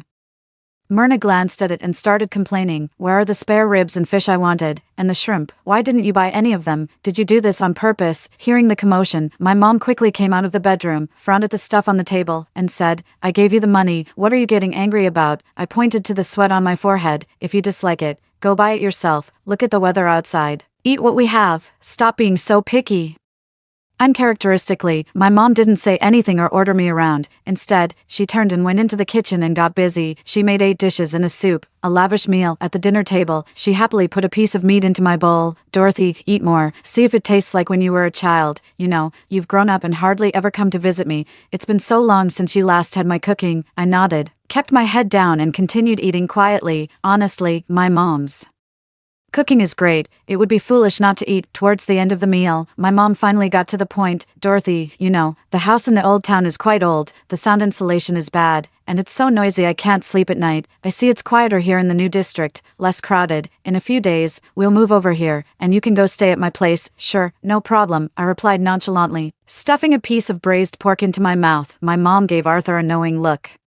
Proud of her plan. "Though my house is old, it's in a good location, convenient for you to live in. You won't be at a loss." "Yeah, whether it's a loss or not isn't important. What matters is that you won't last much longer." The next day, the temperature climbed again, nearing 50 degrees. With hardly anyone visible on the streets, I spent my days lounging on the sofa with the air conditioning on, binge-watching shows, doing none of the household chores, perhaps because I had agreed to the house swap. My parents' attitude towards me had improved significantly, and they rarely asked me to do any chores. However, just like in my previous life, they still had no sense of stocking up, always thinking it was just a bit hotter than usual. Every meal still had to consist of 8 dishes and a soup, living quite luxuriously, even following their eating habits. I gained a couple of pounds 2 days later, when we ran out of vegetables and the temperature had soared to 60 degrees. One could get sunburned just by stepping outside, and every breath felt like an ordeal in the scorching heat. Arthur opened the balcony window to test the outside temperature, but immediately shut it with a howl. "It's damn too hot. This cursed weather could kill someone." My mom walked out of the kitchen with a grave expression, sharing more unfortunate news. "The water has stopped, with no stored water and just a few bottles left in the fridge. There was no way it could last 2 days for everyone in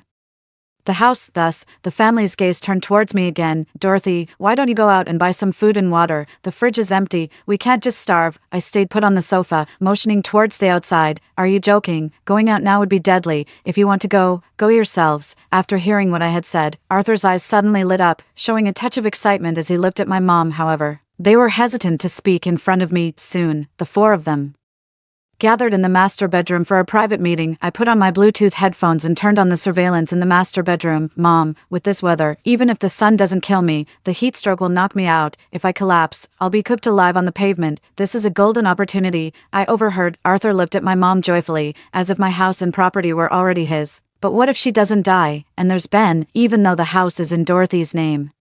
Alone, Ben might fight for the other assets." My mom hesitated, worried about what would happen if I didn't die. "Even if she doesn't die, as long as we don't let her in, she'll still die of heat outside without air conditioning. As for her husband, it's uncertain if he can even make it back alive." Myrna looked menacing and pushed my mom to make a decision. "All right, that's settled then. I'll go talk to her later." After their discussion, the 4 of them walked out as if nothing had happened. I quietly turned off the surveillance and switched back to watching a TV series. Even if they hadn't spoken, I was already planning to leave. The temperature had reached 60 degrees, and despite the air conditioning, it was still unbearably hot inside. There was no point in suffering with them any longer. In the afternoon, my mom asked me again to go out and buy groceries. I pretended to be troubled. "It's too hot. Why don't you ask Arthur to go?" Without thinking, my mom replied, "He's a man.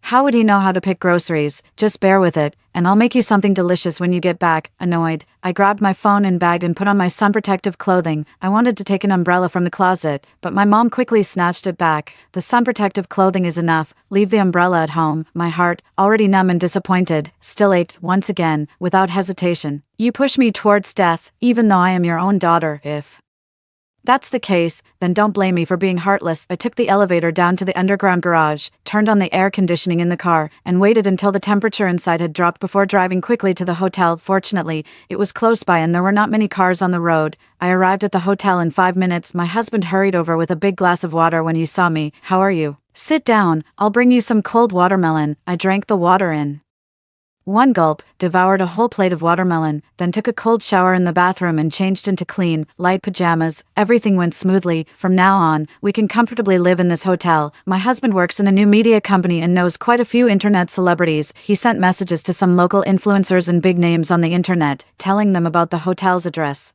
its great value for money, and importantly, the abundance of food and water available here.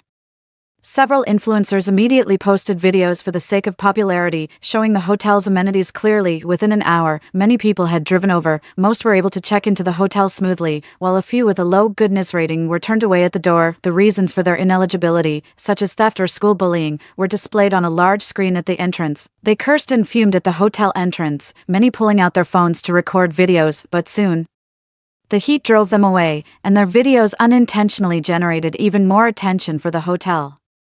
By evening, as the temperature dropped slightly, even more people came to stay. My husband and I stayed out of sight the whole time and didn't plan to reveal that we were the owners. I confidently left everything to the AI robots equipped with the system. After all, their loyalty was guaranteed. You don't have to worry about me betraying you. As night fell and I still hadn't returned home, my parents couldn't hold their anxiety any longer and called me. Hello, Mom, I said, feigning weakness.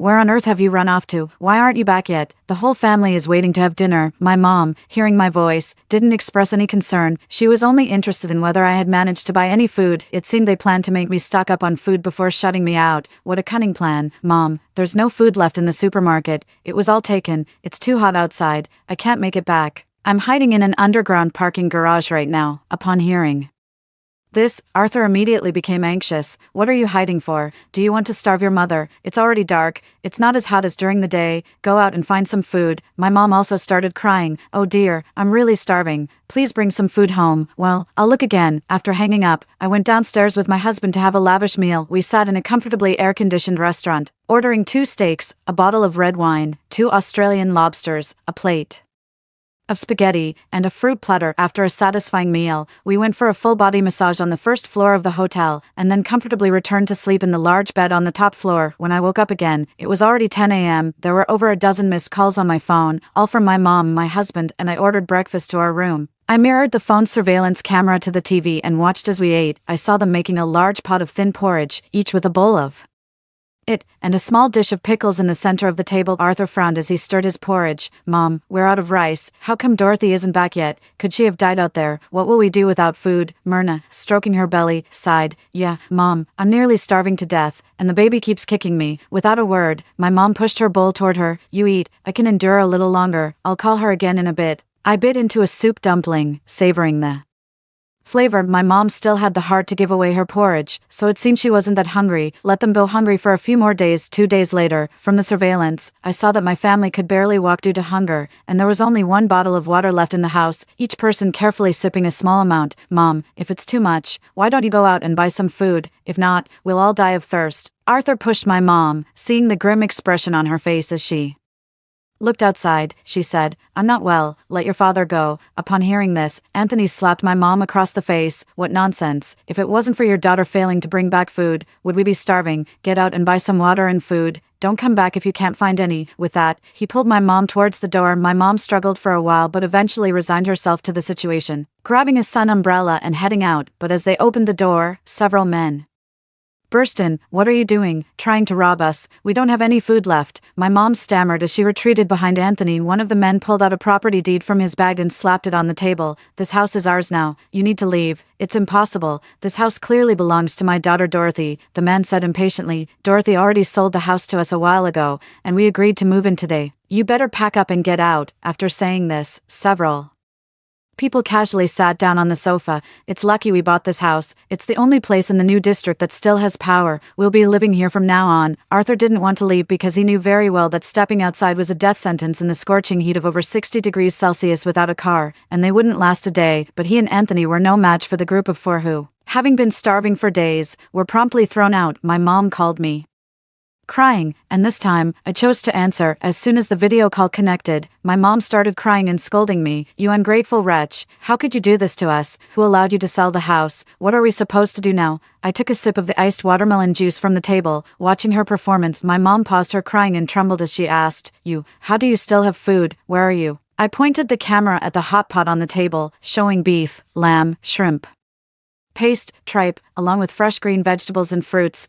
I'm at a hotel near our house. This hotel is great. Not only does it have food and drink, but the prices are also very affordable. I was just rescued and brought here. I'm sending you the location now. Hurry over. I hung up the phone with a smile and sent the hotel's location to my mom. I knew they would choose to come. After all, they had nowhere else to go. As for how they would get here, that was no longer my concern. My husband and I waited in the hotel lobby for 2 hours before we saw my mom's family arrive. They didn't know where they had gotten a large piece of plastic sheeting to hold over their heads, and they stumbled over with Myrna protected in the middle. Unfortunately, they were stopped outside the hotel. Among them, Myrna had the highest kindness rating at 48. My mom only scored 36. This family really didn't even meet the passing mark. My mom desperately waved at me. Honey, get mom a bottle of water. I'm dying of thirst. Talk to them. Let us in. I frowned in discomfort. But mom, I don't have any say here. Furious, my mom cursed. Then give up your in-bed spots. Let me and Arthur in. Hurry. Why should I? I pointed to the large screen next to the door which clearly listed the reasons my mom wasn't allowed inside: marital infidelity, murder of a husband, abandonment of daughter, plotting to kill her own child. You want to kill me too? No, that's not true. It's all lies.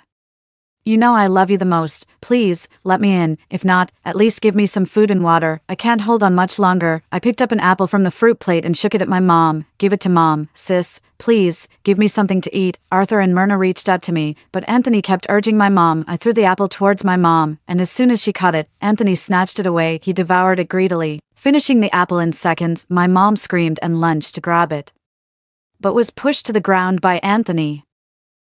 She jumped up immediately from the hot ground. Dorothy, give your mom some more food. This time I shook my head. Now you see what kind of man you married. You killed my dad for him. You even wanted to kill me. I won't give you anything else. Just wait to die and atone to my dad. I turned away from their cries and left. That night, the system informed me that they had been sunburned to death outside the hotel, and their bodies had already been cleaned up by robots. I nodded and arranged to go to the hotel cinema with my husband to watch a movie.